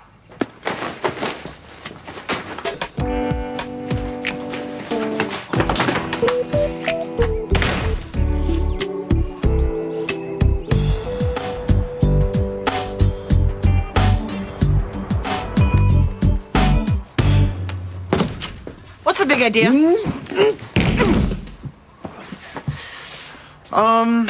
Ass in writing. So, 6 rejections, 10 more to go. It's pretty impressive, huh? No, sad, really. Yeah, well, that works too. Do me a favor, I'm supposed to see Martin later today. Pose in front of the wall of shame for me. Come on, it'll add color, like Vanna White in a big wheel.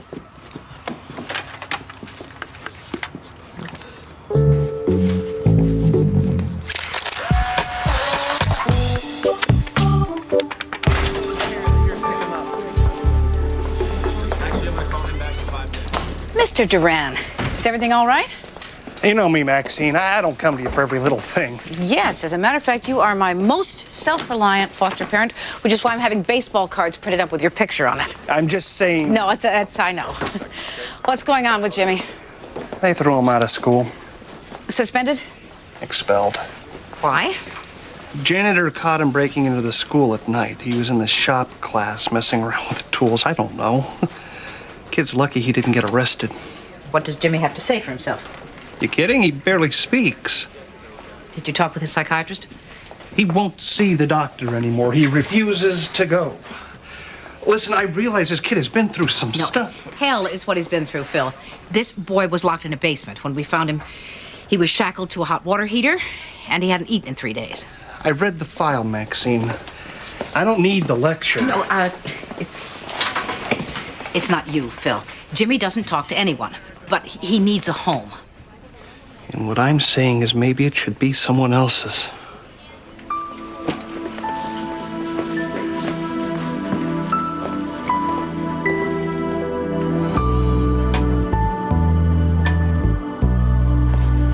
We have here is a motion to reconsider a custody order that was first issued, is this right? 10 years ago? There were extenuating circumstances, Your Honor. Extenuating circumstances? Where I come from, we call that kidnapping.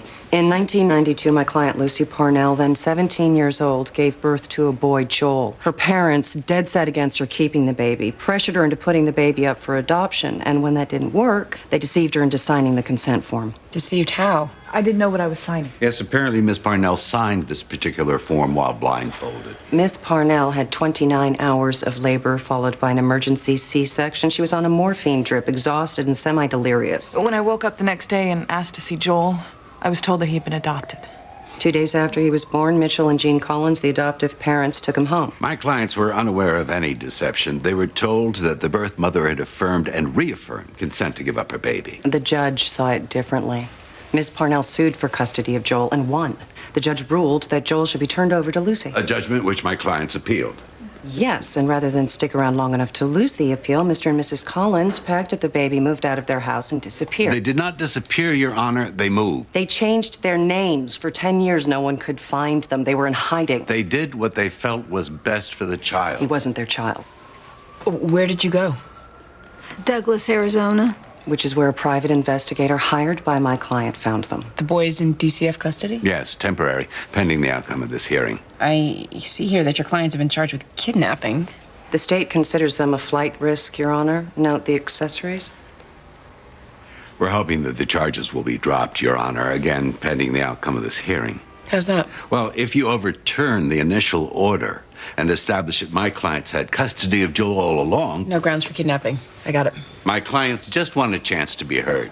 All right, well, I'll need time to go over this file, so I'll hear testimony... Tomorrow at 10:30. God, I missed hearing that.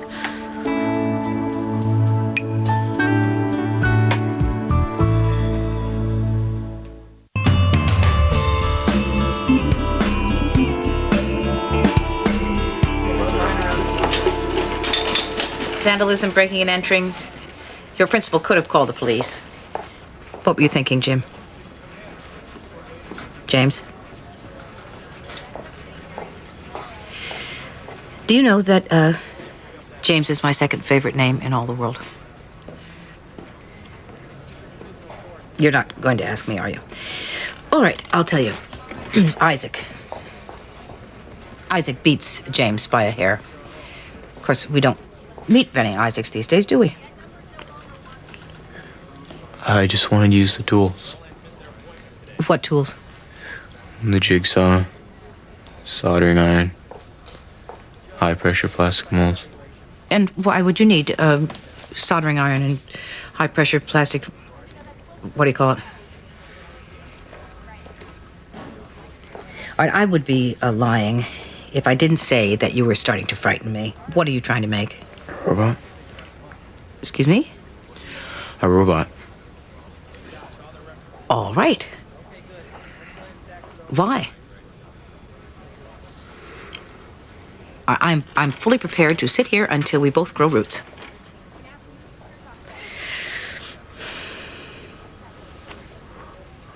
Do you have a TV in this place?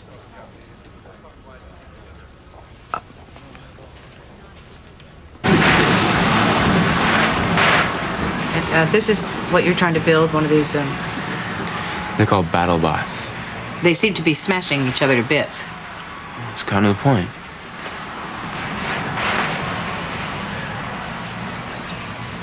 You see the guys steering them? They're the designers. And you're trying to build one. Yeah.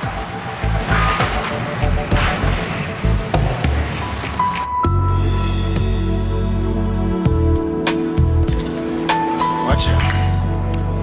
All right, I'll be back, guys. Don't fill up on bread. Yo, Mike!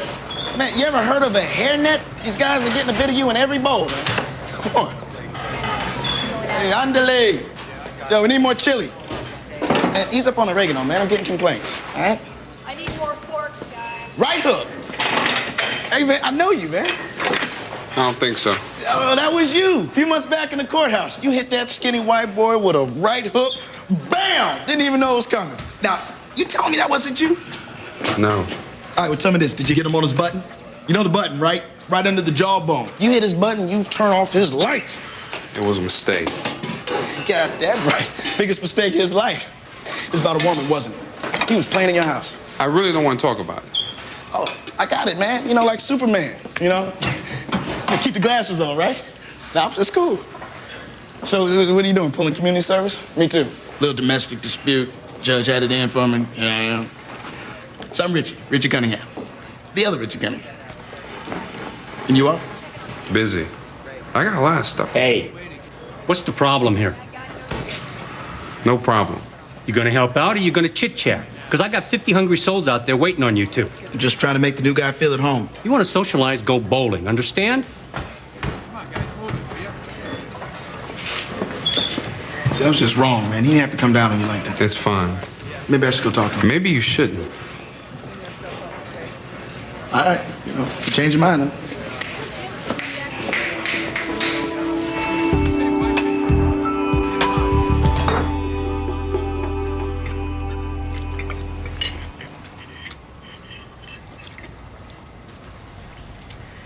It's an excellent silent treatment, honey. You're getting really good at it.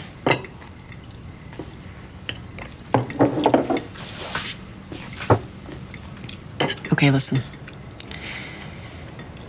Cheerleaders exist for two reasons.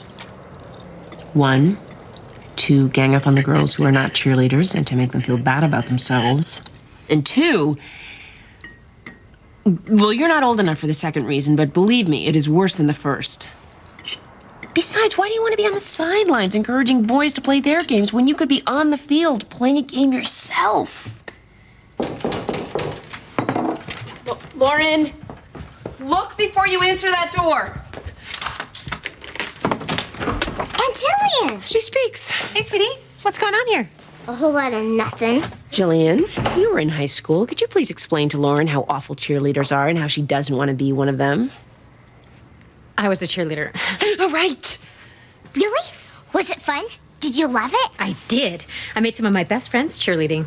I'm still in touch with some of them today. One summer, I went to cheerleading camp. I met girls from all over the world. I visited one of them in Norway. Mom, how many friends do you have in Norway? Oh, well, Peter says your mother was only a cheerleader for weeks, so I don't think she had... What? Here we go. You were a cheerleader? Briefly. I don't believe it. You lied to me. I did not lie to you. I just didn't tell you everything. I'm sorry. I didn't realize it was such an issue. I should go. No, I'm sorry. You came over for something, and I dragged you into this mess. This? This is nothing. Your mother and Peter trying to sell the house. Well, that's a mess. Oh, I know. Peter has an offer. Your mother won't budge, so he's pretending he's out of it, but he's up all night obsessing about it. He wants to help, and when Peter can't help, it's not pretty. But that's not why I'm here. It's Kyle. He sort of needs a favor. If Kyle needs a favor, why isn't he here? Because he's convinced that you'd say no. I told him he was wrong, but then he did that thing where he kind of laughs at you without laughing at you, and... Yeah, I know that thing. And so, well, here I am. You know that he's applying to residency programs, right? He needs a letter of reference. Kyle wants me to write his letter of reference. He says you know him better than anyone in the family. So, what do you say? No. Hey. If Kyle wants me to write his letter of reference, then he can ask me himself. So, I can tell him you might? You can tell him that he'll never know until he asks. You get out the leg now, Dean. I do not understand. Your school actually has an entire club devoted to these Battleborgs? BattleBots. Jimmy seems to have an affinity for building them. That may well be, but the robotics club is part of the AP physics program, which means it's only open to seniors. I don't know if you appreciate how hard it is to get this boy to open up. When he started talking about these contraptions, it was as if everything that he's experienced, the weight that he carries, melted away. You know, last year, the kids built a robot that had 6-inch bayonets on one end and a pneumatic ram on the other. This year's model features a razor-sharp buzzsaw. Charming. Half of these kids are going to MIT next year. They do this kind of thing for kicks. I trust them. You don't trust Jimmy? In my experience, kids with Jimmy's history tend to act out. They're aggressive and they're prone to violence. Now, come on, Mrs. Gray, this is your field. Do you disagree? Well, generally speaking, no, but every child is unique. And when we start putting them in categories, we start... I have liability issues to consider, and my resources are stretched thin enough as it is. But if you'd like to come down here every afternoon and supervise Jimmy... Dr. Conley, I work for the government. My resources are thinner than yours. I'm not taking any chances. I don't want to see my school on the 6 o'clock news for all the wrong reasons. I'm sorry.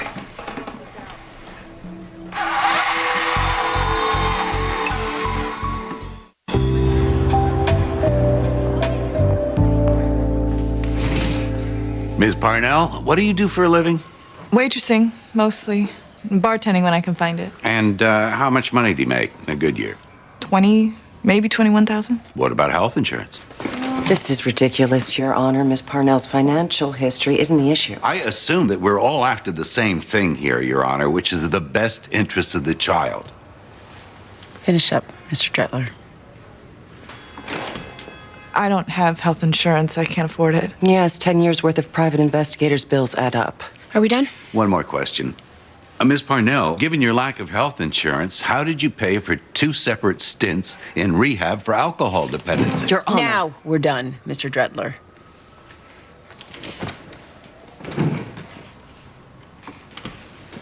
Where's the boy's father? Charlie? No idea.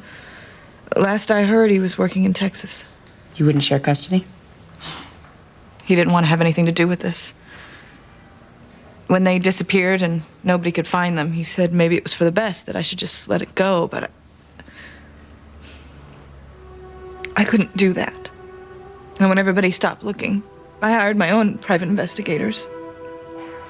When they found nothing, I hired another one. And when the money ran out, I worked double shifts so we could keep looking. I dreamed about Joel at night. And during the day, I'd look at the eyes of every boy I passed on the street, hoping I'd recognize him. Knowing I wouldn't. He was my baby. I held Joel after he was born, you know? He saw me. It was like I made a promise to him.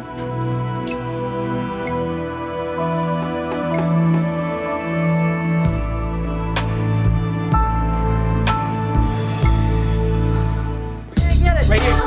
Shut go ahead. Go take the note.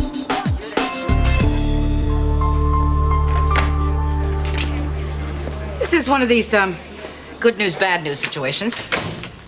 Starting tomorrow, you may go back to school, providing that you don't go to school when it's actually closed. Is that clear? And you will start seeing your therapist again, but you have to put the robot building on hold. Give me something here so that I know that this conversation is not happening in my head. Okay. Fillmore High School has a long list of clubs you can join. There must be something else you're interested in, if you're looking for something to do. I'm not. Can I go? Jimmy, wait.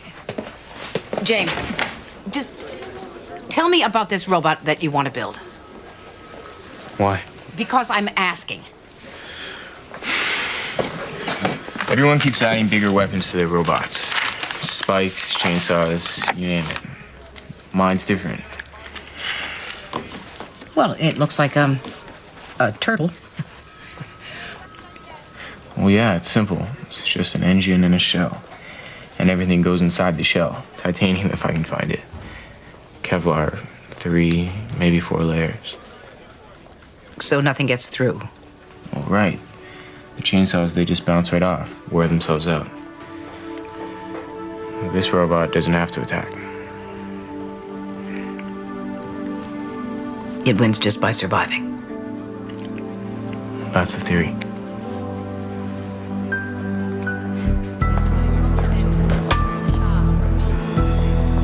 We'd had trouble conceiving. We went through fertility treatments for years.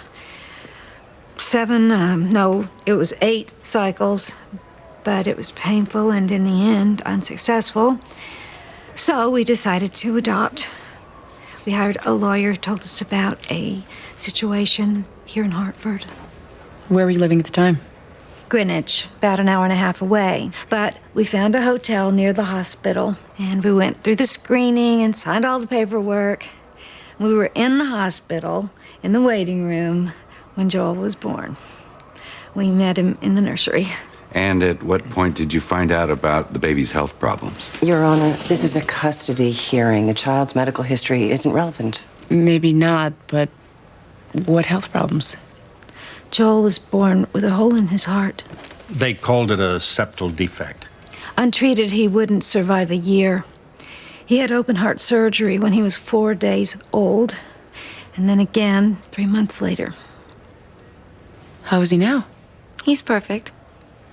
He's great. I mean, he still takes his medication, and he has to see a specialist every 2 months just to check his progress. The doctors call it a full recovery.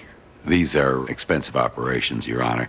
The health insurance covered half. Mr. and Mrs. Collins Your paid. point is made, Mr. Dredler.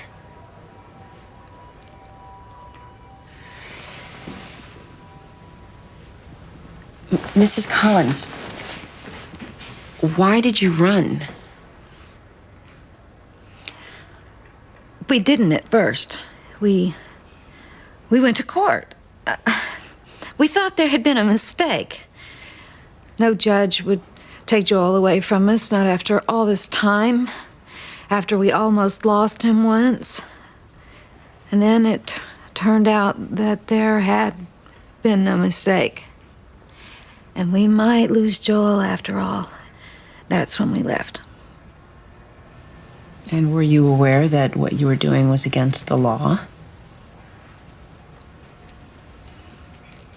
Do you have kids? Your Honor. What would you do if someone called you up out of the blue and told you they were going to take your child away and there was absolutely nothing you could do about it? How fast would you run?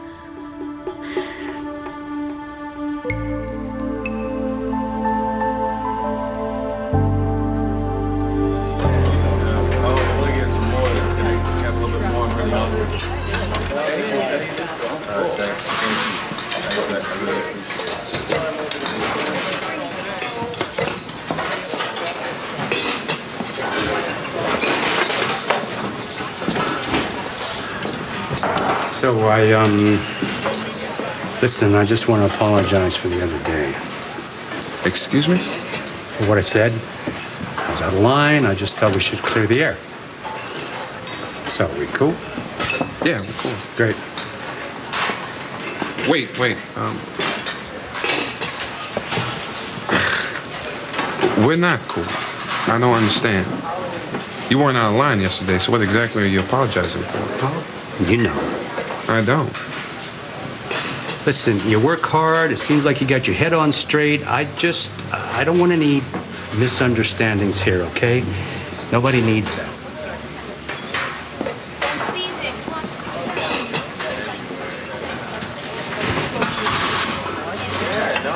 I should have known.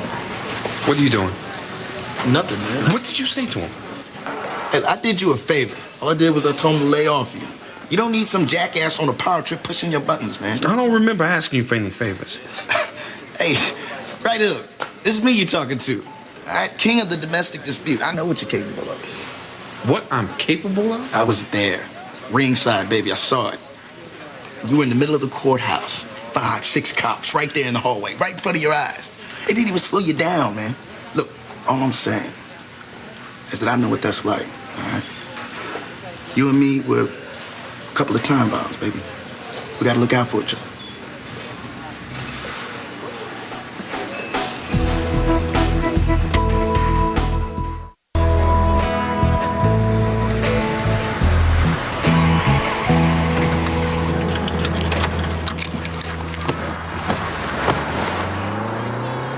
It was 8th grade, all right? All these really cool girls were cheerleading, and I wanted to be friends with them. So I practiced every day, and I tried out, and I got a spot. I was a cheerleader. Did you love it? Yeah, for about a week. And then, during the first football game of the season, when we were doing the pyramid thing, there was the whole kicking incident. You kicked someone? No. Somebody kicked me. In the ear. So I fell down. And then we all fell down. And the whole football team was laughing at us, and they all blamed me. And all of my new friends They all turned on me. But I got to see cheerleaders for what they really were. A bunch of silly girls? No. Total evil. Okay, Mom. Okay, maybe not total, but 85% evil. Mom, I'm gonna be late. Just tell me why this is so important to you. Why do you want to do it so bad? I don't know. They get to wear cute shoes. Bye, Mom.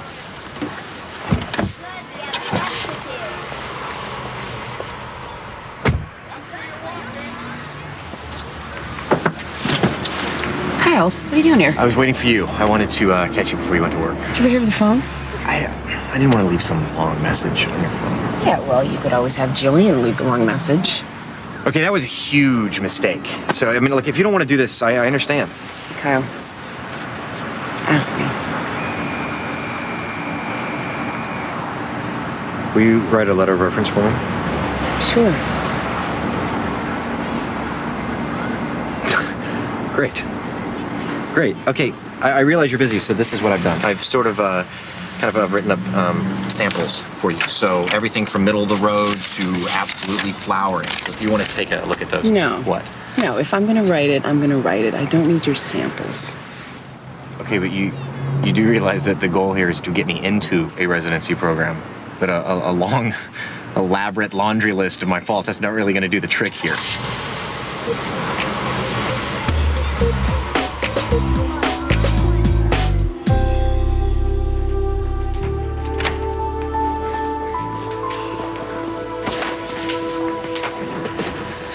Joel, this is Judge Gray. Hi, Joel. Can I get you anything to drink? We have the best vending machine in the courthouse. I'm okay. You can sit down if you like. Well, I guess this must be pretty strange for you. When can I go home? I want to see my mom and dad. I'm working on that, Joel. Now, you need to understand that the reason this is so complicated is because you have so many people who care very much about you. You understand? I guess so. Do you really? I don't know.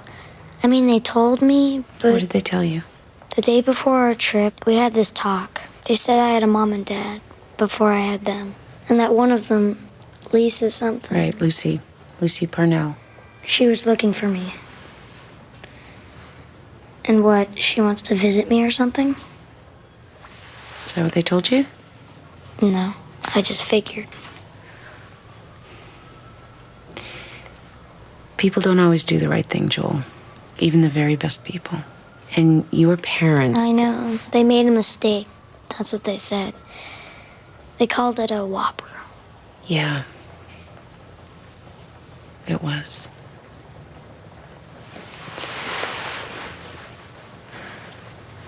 Lucy Parnell is your biological mother. She has been looking for you for 10 years. That's a long time. That's your whole life. I said she could visit me, Lucy. I said it was all right with me. I mean, I don't care. I could show her my room. I don't remember her. No, you wouldn't. You were just a little baby. If she visits, I don't know what I'm supposed to call her. Yeah. It's kind of the question, isn't it? That's what we're trying to figure out. And when you figure it out, I get to go home. Right? I just want to go home.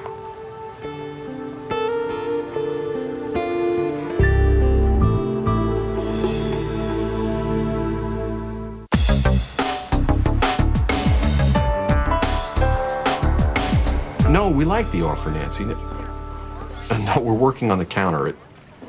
Well, these things take time. Just give us a day. Or two. No, she's not having one of her fits. She's being very rational. Nancy, I'll have to call you back. I'm sorry to barge in on you. Not a problem. That wasn't my house you were talking about. What's in the box? Do you remember, once upon a time, when you told me that your company was looking for pro bono opportunities? 6-volt motor. Airless drivetrain. These things are tough to find. Peter, I really need your help. It's very important. I'm a little bit busy right now. No, please, this is the kind of thing that you're so good at. Jimmy?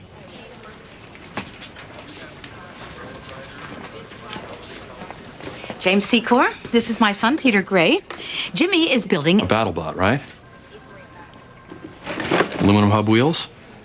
Yeah, foam filled. Ah, perfect. I mean, for combat wheels, but you gotta make sure they're protected because once the wheels go, you're toast. Yeah. I have some errands to run, so why don't you two chat? What kind of RC unit are you using?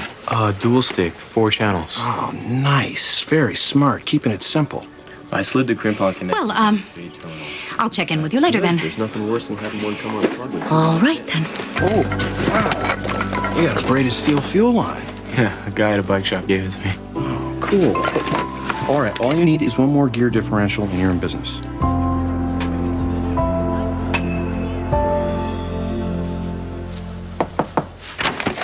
Hello? Mom. I had some DCF business upstairs. If this is a bad time. No. Come in.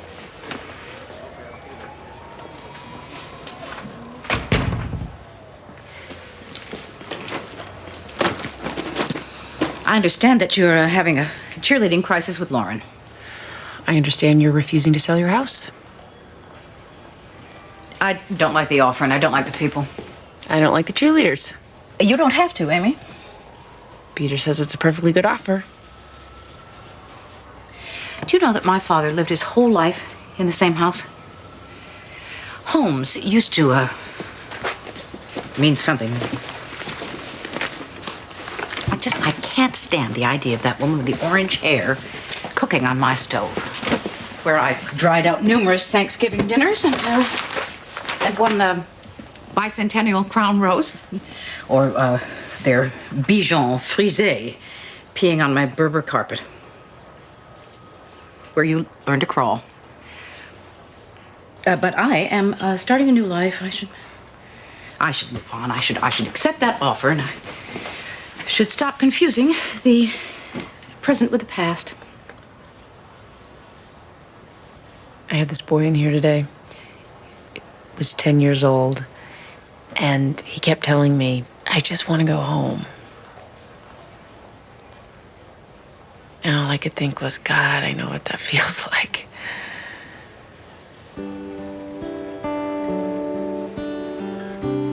You didn't really have DCF business upstairs, did you?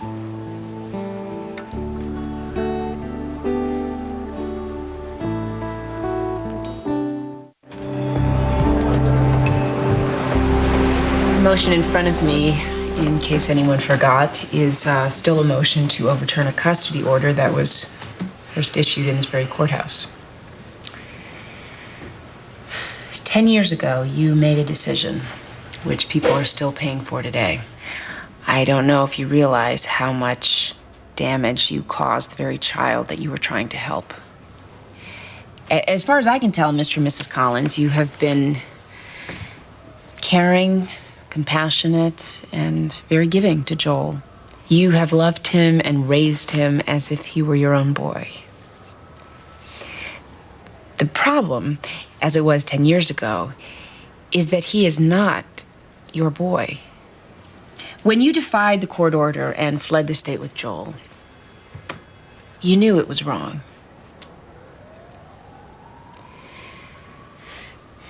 Mr. Dretler said the other day that we are all after the same thing here, and that is the best interest of the child. And he's right. So, what is in Joel's best interest? It is in his best interest to have a family that is not based on a lie. It is in his best interest to be allowed to receive a parent's love. A new mother makes a promise to her child. I will take care of you, she says. It is in his best interest that that promise be kept. Lucy Parnell had a right to raise her own child, just as Joel had a right to be raised by his own mother. When the plaintiffs took him away, they changed a family's history forever. No court can undo that loss, but I guess it has to try. I am ruling that full custody be granted immediately to Lucy Parnell. I strongly encourage you, Ms. Parnell, to work with DCF and a pediatrician to work out a regimen of counseling for Joel. Mr. and Mrs. Collins, I would encourage you to make yourself available for extensive visitation. And to that end, Ms. Riley, the very next thing I intend to do is to place a call to the ASA's office and, in the strongest possible language, recommend that the kidnapping charges against Mr. and Mrs. Collins be dropped. It is in nobody's best interest to have them locked up.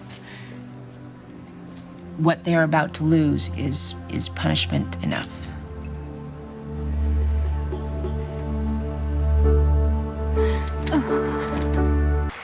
But then, watch this. Right here. Boom! He lost the shell and it was all over. How did Jimmy take it? Better than me, I cried like a baby. He's ready to rebuild. I'll get it.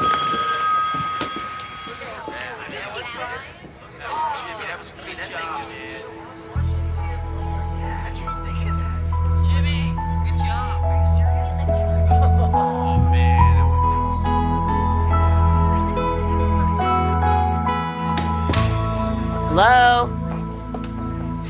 Hello? Grandma, you'll never guess what. What? I'm gonna be a cheerleader. You don't say. And the best thing, Taylor and Pippin are gonna be cheerleaders too. Oh, and look. Uniforms. On Wednesdays we get to wear them to school. Well, what's better than that? What are you watching? Oh, it's these Battle Brats. Ask your brother. That was Nancy. Hey, Amy. You're never gonna believe this. We got a second offer on the house. You know what that means, don't you? It means we play them against each other, and before you know it, bidding war. But the best part is this buyer is motivated. She's a single mother with a strong income. That's good. And she's willing to put down 25%. She has an excellent credit rating. The bank said she'll have absolutely no problem getting approved for the loan, and she wants to take possession as soon as possible. What do you say to that? I say, we should go with the second buyer. You don't want to think about it? She sounds like our kind of people. All right, then. I'll call Nancy and tell her to close it. Grandma, how do I look? Oh, dear God. Ready? Okay. We've got spirit. Yes, we do. We've got spirit. How about you? Is there anything to drink in the house? Yes, dear, in the kitchen. I'll go get it. Want to see another one? No. Ready? Okay. We've got spirit. Have no fear. We've got spirit. Let's hear you cheer. Wow, that's a good one, honey. That's a really good rhyme. Come on, Mom. Do one with me. No. Just one little cheer. You know, I would, but I think I wrote something. Mom, a little help out here, please. Ready? Okay. Woo. We've got spirit. Have no fear. We've got spirit. Get me a beer.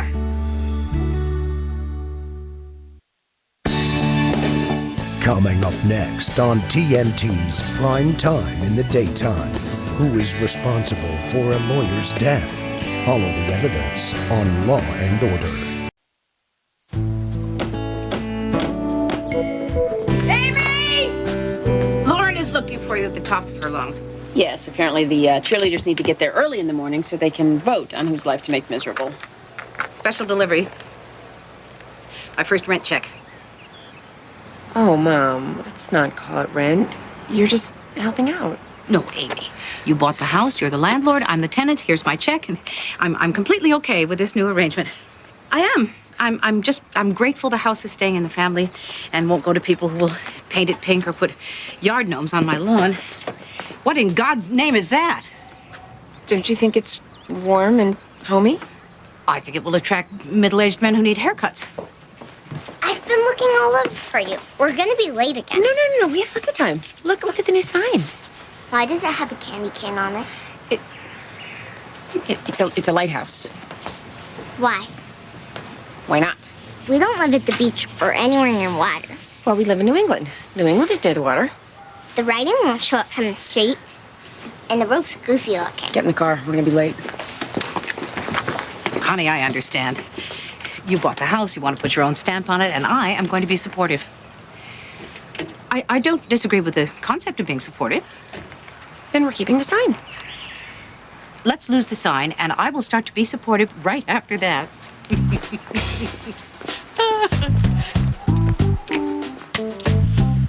Judge Neville has his usual Monday morning flu. This is the brief. What does the long version look like? I haven't read it yet either, but I'm pretty sure we can get the gist of it as soon as all the parties start screaming at each other. I hate Mondays.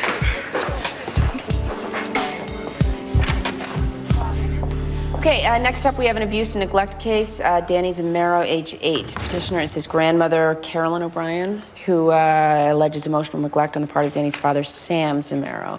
Danny's grandmother is seeking custody, and all parties seem to be present. Well, Mr. Chandler, apparently no one has explained to you why they call it a brief. I felt a certain tone was indicated, Your Honor. Oh, yeah, I see. Maybe the judge will fall asleep. I can slip one by her kind of tone. That was rhetorical. First things first, where's Danny's mother? Recently deceased, Your Honor. That's why we're all here. How recently?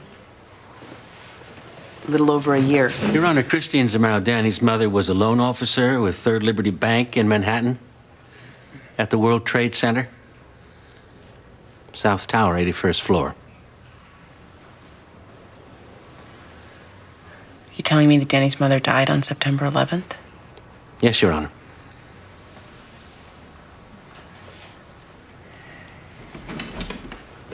Mr. Zamero and Mrs. O'Brien, I'm very sorry for your loss.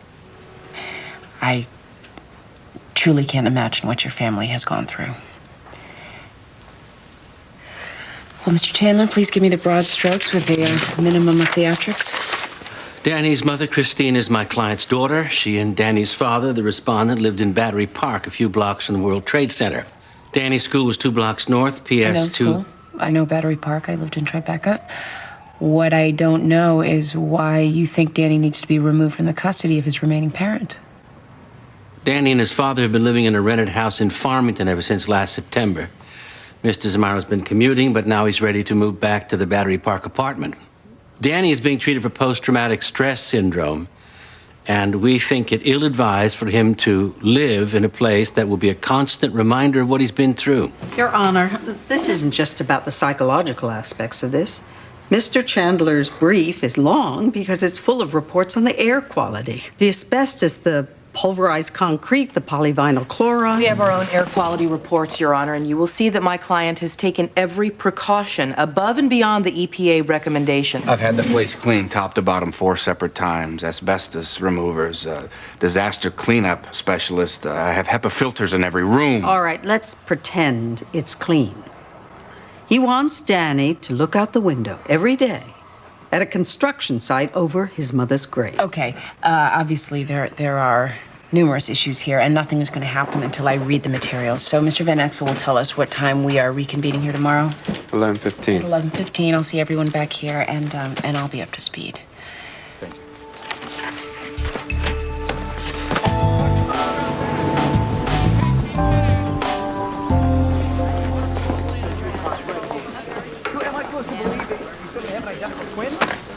This means expulsion. Do you even care? Give me something I can work with. I'm begging you. What is going on? Maxine, this is between a foster father and his foster son. Well, you may be the foster father, but I am the caseworker. You may be the caseworker, but I'm the caseworker's boss. He thinks I'm a stoner.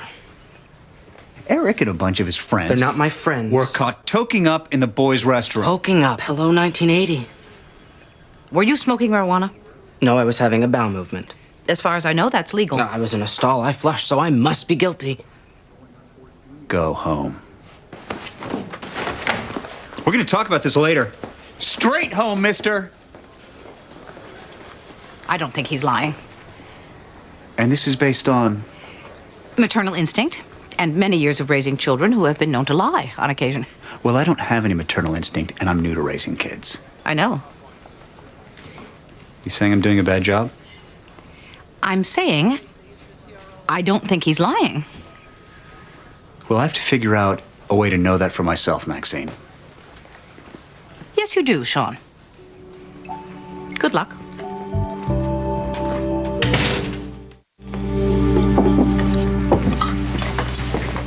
This smells great. What is it? Coq au vin. I made it in the crock pot. What's coq au vin? It's chicken with a lot of stuff you like. It looks yucky. And yet your mother made it for you with a lot of love, so you're going to lap it up and be grateful. When did you learn to cook? In the apartment. There's nothing else to do. Hello? No cell phones at the table. Hi, my old friend Roger. It's my old friend Roger. I don't care if it's Babe the talking pig. There's no cell phones at the table. I can't talk now, apparently. Okay, where? What time? 7 p.m.? I'm there. Goodbye. Fascist. Hey, Mike, just in time. Amy, what are you doing to the front of the house? The dirt, you mean? I hired a landscaper, and we're going to plant some new stuff. I know it's a mess, but they're going to be done in a couple days. Where's my rose bush? Well, I got rid of all the old bushes to make room for the new ones. You got rid of the rose bush? Not the rose bush. You got rid of Ethel? No, I know the Ethel bush. It has pink blooms. Not in October. But it's up at the mailbox. Mom moved it while you were gone. You did? The dog walkers were letting the dogs tinkle on it. I thought it would be safer by the door. Obviously, I was wrong.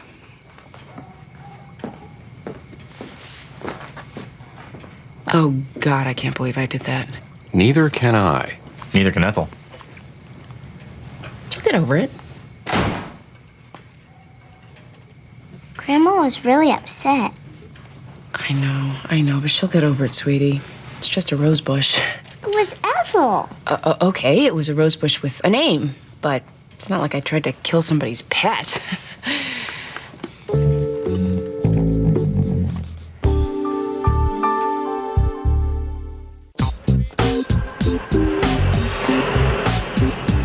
It was green with leaves and thorns. No, it wasn't stolen. I threw it away. Well, I was hoping you could tell me where rose bushes go when people throw them away.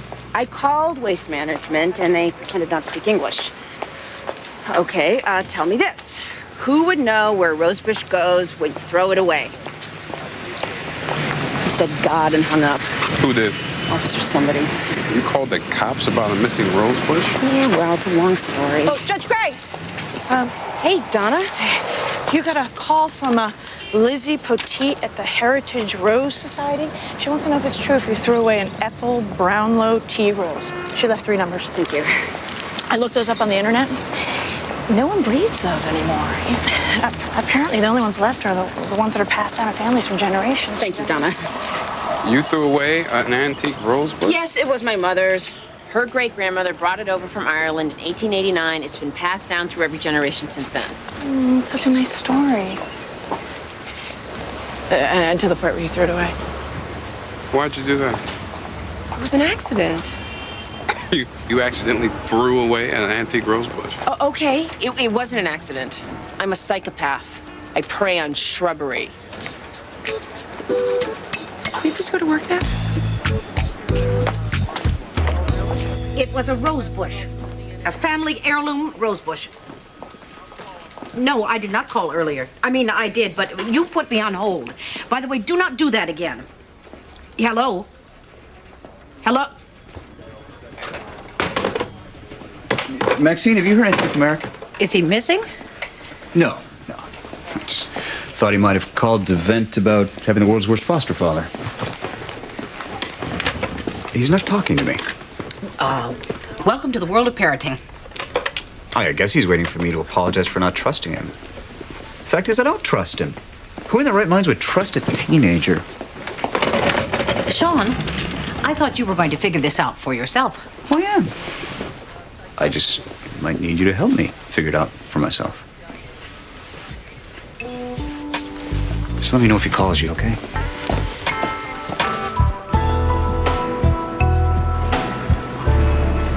And Danny's daily routine is what? His father drops him off at my house at 6:30 in the morning. That's when he leaves for work. He takes the train into Midtown. I get Danny ready for school. All of his school clothes are at my house, and he catches the bus right down the street. I help him with his homework. I feed him dinner. And his father picks him up at 8 p.m., sometimes later if he has to work late. Your Honor, I hate spending that much time away from Danny. That's exactly why I want us to move back to the apartment. Your Honor, may I finish questioning my witness? Yes, Mr. Zamero, I promise you will have a chance to say whatever you need to say, but by law, they do need to go first. Mrs. O'Brien, how would you describe Danny's psychological state over the last year? Well, at first he was a wreck, understandably. He slept with the light on for months. He had nightmares. He didn't want to go to school. But with the therapy, he got better. And overall, he did great. Until his father started talking about moving him back to Manhattan. Objection, Your Honor. Narration. Sustained. Mrs. O'Brien, you have to wait until your lawyer asks you that question. Which would be now. Tell me how your grandson's behavior has changed since talk of moving back to Manhattan. The nightmares are back. The teacher sent a note saying that he's having trouble concentrating in class, and he doesn't want to play with his friends. Your Honor, I know Danny's worried about moving back to Manhattan. I'm not contesting that. Mr. Zamero. By the time it's my turn, she will have you turned against me just like she's done with Danny. I'm not saying it's gonna be fine. It's not. It's gonna be hard as hell. I'm saying I have a right to raise my own child and make my own decisions. And I'm saying I don't trust your judgment, and with good reason. You see, that's what she does. I know Carolyn is afraid for Danny to live in Manhattan.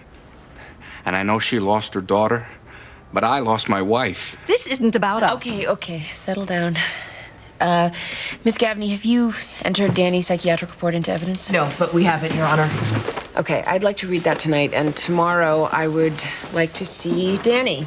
At what time, Mr. Van Exel? Danny is just 8 years old.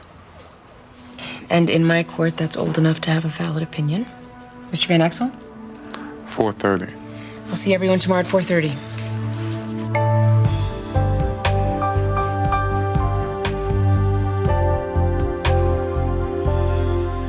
Ever this night be at my side, to love and guard and rule and guide.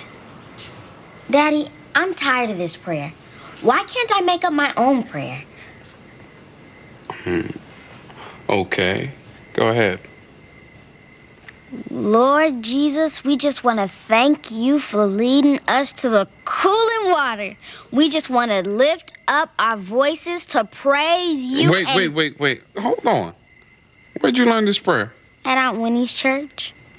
Aunt Winnie goes to our church. No, she got a new church. She took me there Wednesday night. And it's really cool. You can dance and clap your hands, and they don't care if you make noise, and you can yell, "Amen," anytime you feel like it. Yeah, I've seen it on television. Finish up. It's getting late. Lord, we just want to lift up. Enough of the lifting up. Say your own damn prayer. Oh, I'm sorry, baby. I didn't mean to snap. Just say your prayer, okay? Hail Mary, full of grace, the Lord is with thee. Blessed art thou amongst women.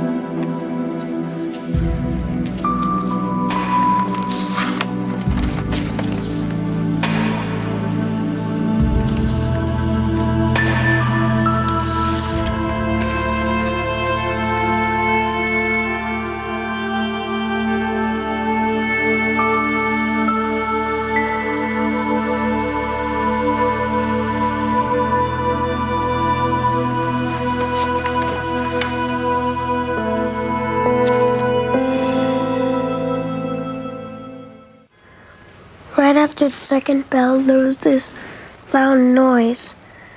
We all looked out the window, and there was this big hole in one of the buildings where my mommy works. Somebody said it was a bomb, but Mrs. McGrath said no, a plane flew into it. Brandon Kendall was crying because his dad works in that building, but I wasn't crying because I knew where my mommy's office was. It was in the other building, and that building was okay. Mrs. McGrath said we all had to get back in our seats, and everybody started pointing and yelling, and nobody would listen to her. And then another airplane hit my mommy's building. Miss McGrath started saying, "Oh my God, oh my God, oh my God." And that's when your daddy came and got you? He said we were gonna go wait for the helicopters to go get Mommy because he talked to her on the phone and she was okay.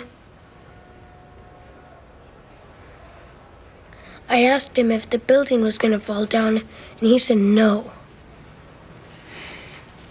Danny, have you been back to Manhattan since all this horrible stuff happened? No, we've been living in Connecticut. Are you gonna put my daddy in jail? No. Why would I do that? Maybe he did something bad. Do you think he did something bad? If you think that, I need to know. He told Mommy to go on the roof. Okay. No, I didn't. Why did you tell him that? Because it's the truth. It's not the truth. Okay. Everybody, I think we'll take a short break, and I'd like to see all the adults in my chambers.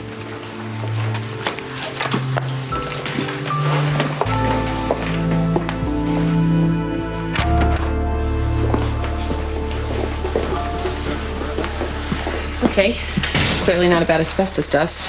Can somebody tell me what's going on? I think that's pretty obvious, Your Honor. Carolyn has never been thrilled with me as a son-in-law.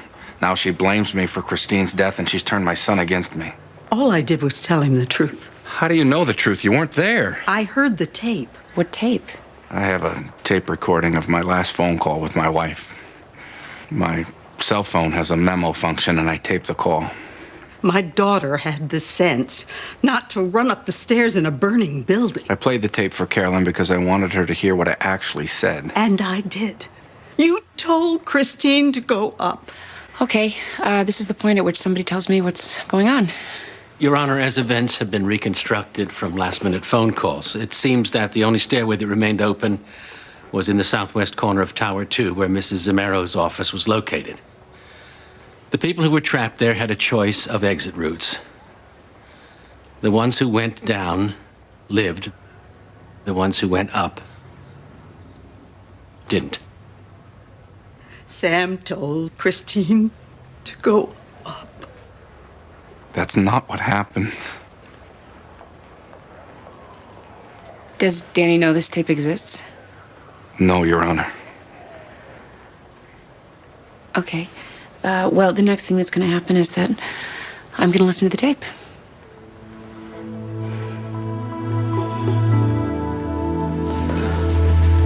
Here you are. Thank you. You're a detail man?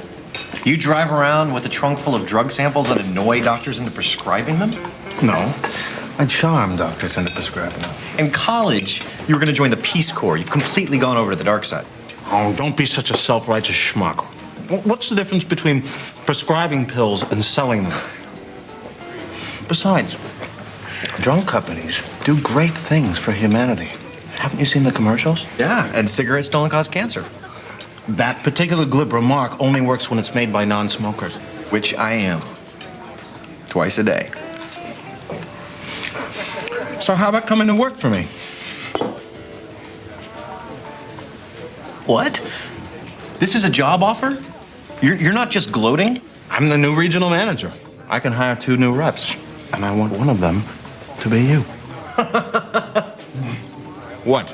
The image of telling my sponsor that I'm going to be driving all over New England with suitcases full of drugs. Hey, if you start using it again, it won't be because you happen to have Lipitor in your trunk. You know that. Kyle, I saw the dump where you work. I can only imagine what the rest of your life looks like. Yeah, well, I go to meetings too. And, air-conditioned buildings, people who bathe and use deodorant. Are you saying that I'm less recovered than you because my life is in hell? My opinion? You're trying to punish yourself. And that's some perverse kind of pride. Hasn't your sponsor told you that? God, civilization misses you.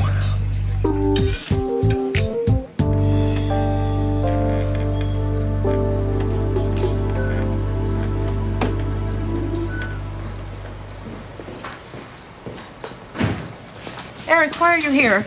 Waiting for you. In the cold? It's different in there. Amy's moved stuff around. Well, it's her house now. She had this stupid decorator lady here. They were looking at pictures of furniture, ugly furniture. Things change. That's life. I live in Amy's house now, and you live in Sean's house. He has ugly furniture, too. Eric, are you here for a reason? I did not smoke dope in the restroom. Sean is worried about you. Which, in case you don't know, is a good thing. You're not pure as the driven snow. He knows your history, Eric. Which is exactly why I would never do anything that could get me in trouble. Look, I'm getting good grades. I don't drink. I don't smoke. I don't even sneak into R-rated movies. If I get any better, my BO will stop stinking. I'll sprout wings in a halo. I'm a freakish saint. And back when I said my BO doesn't stink, I wanted to say something else, but I couldn't. Do you know why? Because you're so good. I'm so good. It's killing me. Go inside, call Sean, and let him know who you are. Do I have to? If you want to be a good boy.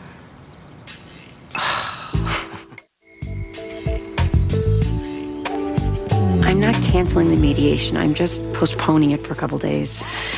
Because I didn't sleep very well last night and I can't deal with Michael's crap today. Hey, Lauren, you got 5 minutes. Helene, I'm gonna have to call you back. Talk later. All right.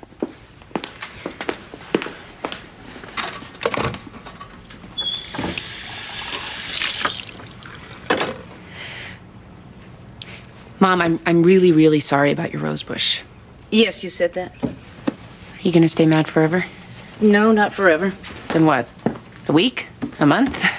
Amy, this is exactly the conversation I used to have with you when you were Lauren's age. What does that tell you? Excuse me, I'm being childish? Mom, you don't know. I'm dealing with some huge stuff right now, and I realize that you are upset, but I really can't believe you're not speaking to me because I threw out a bush. What you do not understand is that it wasn't just a bush. I know. It was a prize-winning, historically correct, expensive family heirloom rose bush. Your great-great-grandmother McGinn brought it over on the Mayflower, I know. I did a horrible thing. Death would be too great for me. I think we've established that. Mom, I will buy you another rose bush. You can't, Amy. That's the point. When my brother Richard moved into our parents' house, he dug up that rose bush and brought it to me. It was one of the few loving gestures that he has made toward this family. So you can go to the supermart and buy new rose bushes all day long and half the night. But you cannot replace history. I know that. No, you don't. Otherwise, you wouldn't suggest buying me another rose bush.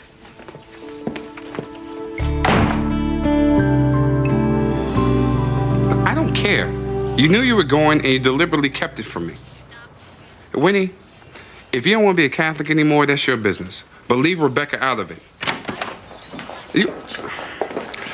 We'll talk about this later. I have to get to work. Winnie, I'm hanging up now. I'm going for coffee. You want any? I wasn't going to ask you about your phone call, so don't break your neck shifting into breakfast food repartee. I was really going to get coffee. Do you think we could have Donna do it? I was hoping you could listen to this 9/11 tape with me. I prefer not to. Because? Because it's not my idea of a good time. Is it your idea of a job? What is that supposed to mean? Well, nothing. I just thought. Because I do my damn job. If there's one thing I can't be accused of, that's slacking off on my job. No one's accusing you of anything. It sounds that way to me.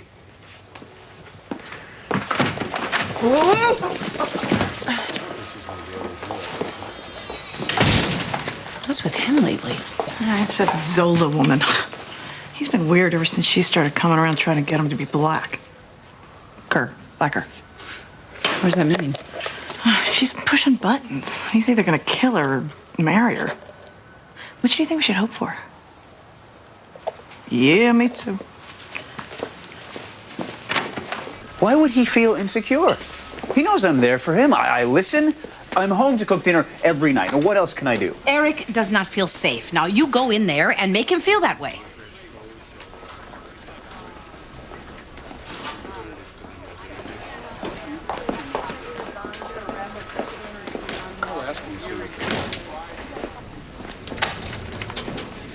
Maxine says that you're only being good because you don't feel safe.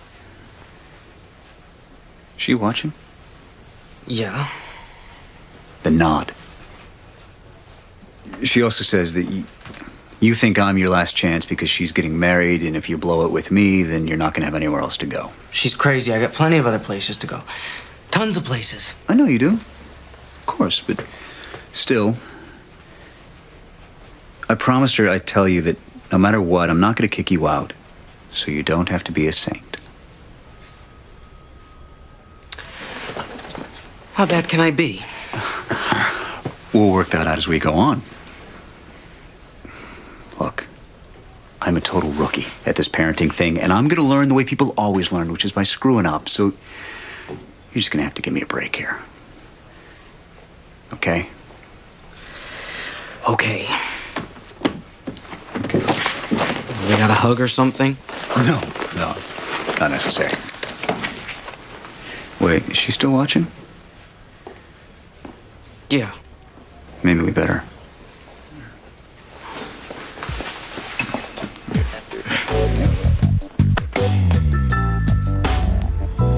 I'm sure we're all in agreement that no matter how I rule, Danny will continue to be under the care of a psychiatrist and be closely monitored, especially in the event of a transition back to Manhattan. Absolutely. Of course, Your Honor. Does that mean you've decided? No, I haven't decided anything.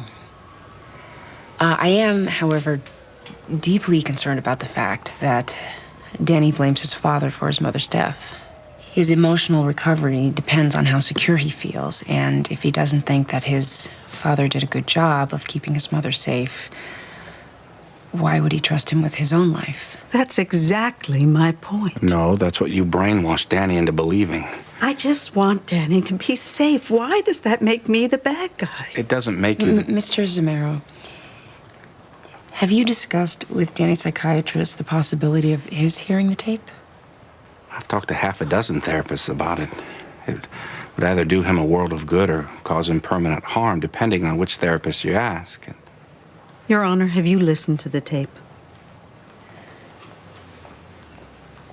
I'm working on it. With all due respect, if it's hard for you, how do you think it's going to be for Danny? Well, it might be excruciating, but it also might be necessary.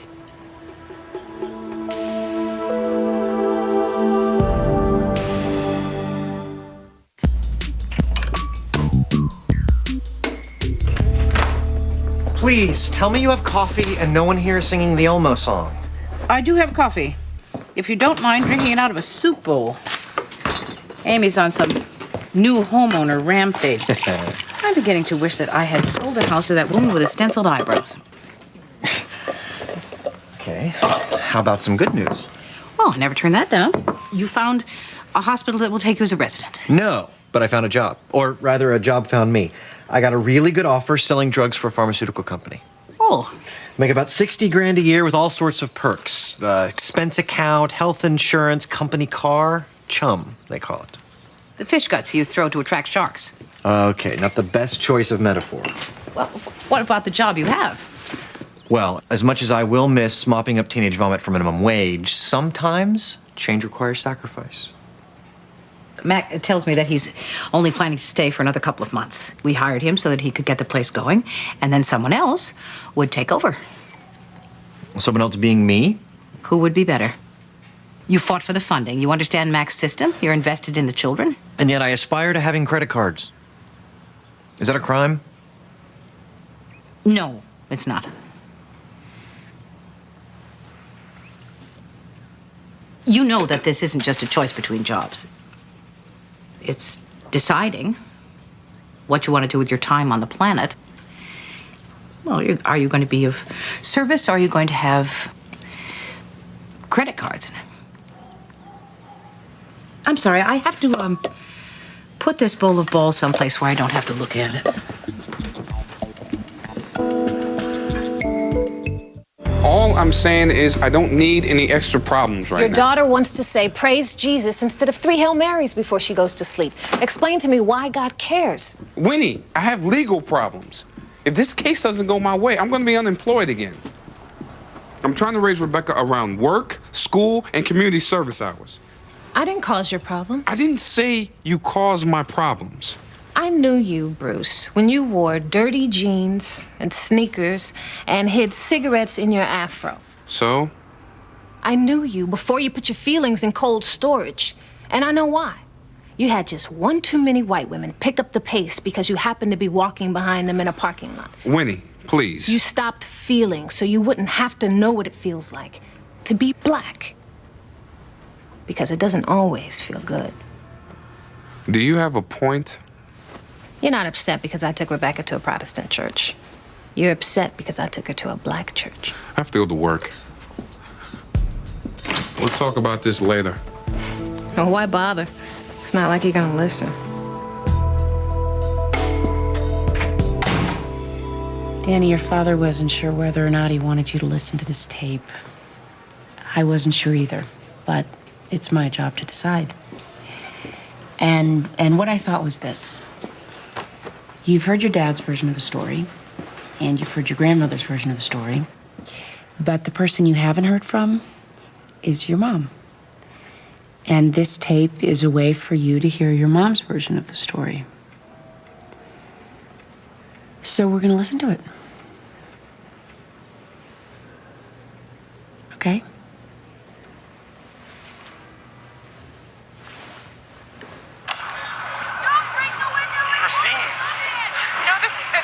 Open, but we don't know whether to go up or down. Don't go up. Things burn up and smoke rises. We heard that there was a lot of smoke and flame below. Okay.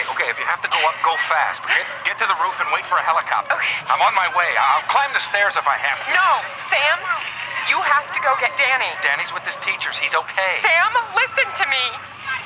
We have a child. Now, one of us has to live through this. You're safe. You stay safe. I will get myself out of here. You go get Danny. Christine, I have to go. Sam, it's getting smoky. Christine, what? Okay, we're going up. They voted. Christine. I love you. Okay? Tell Danny I love him. Christine. Christine.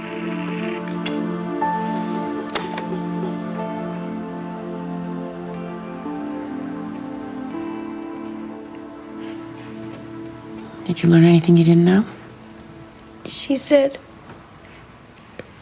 they voted. Yes, she did.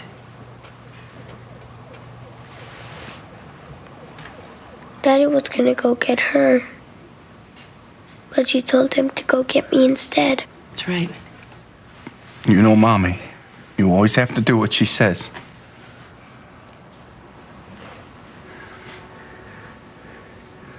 Does that mean it's my fault? No, Danny, no. Sweetheart, no. Danny, look at me. Look at what I'm wearing. I'm a judge. That means that I sit here all day, every day, and I decide who's to blame when bad things happen.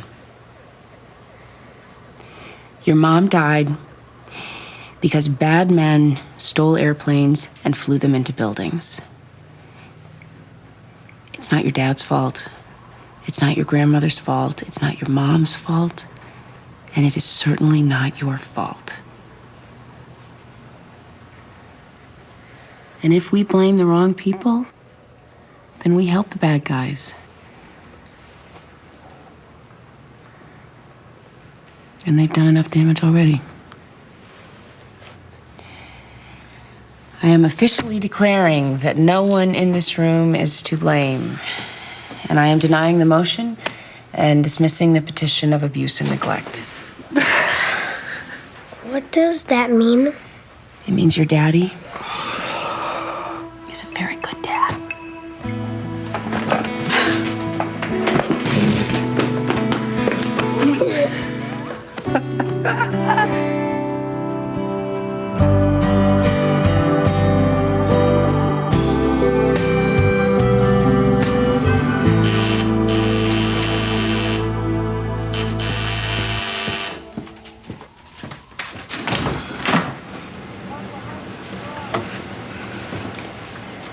You didn't say who's there.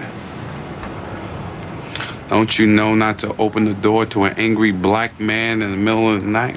What are you doing here? I'm here to enlist. Put me on the official angry black man list. Where do I sign? Are you drunk? I took a cab. That wasn't the question. Everybody wanted me to be in touch with my feelings, so I'm in touch, okay? I feel something. Everybody's happy now, right? When you sober up, I will be happy to discuss your feelings with you. Yamma, yamma, sister. I'll see you at the press conference.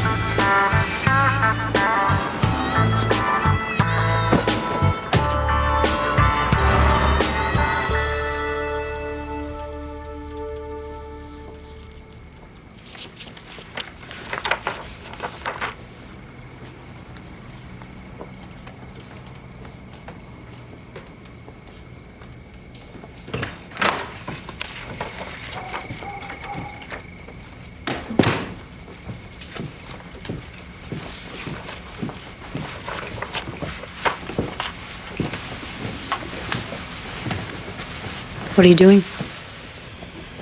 Looking at pictures. Why are you looking at those pictures? I had a 9/11 custody case. It was horrible. But we got through it. Things got better. That will happen. Amy, I may have overreacted about Ethel. No, you didn't. I did a stupid thing, and you were right to be upset. I was not right to be that upset. I think I was trying too hard to be okay about not owning the house anymore, and so I became disproportionately upset about the rosebush. No, you didn't. You were right. Damn it, Amy, I'm trying to apologize. Now, allow me to finish. Are you guys fighting again?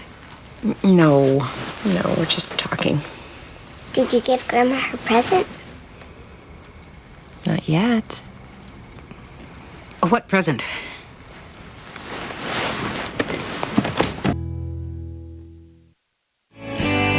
Coming up next on TNT's Prime Time in the Daytime, Amy tries to protect her family from her stalker. Judging Amy is next on TNT.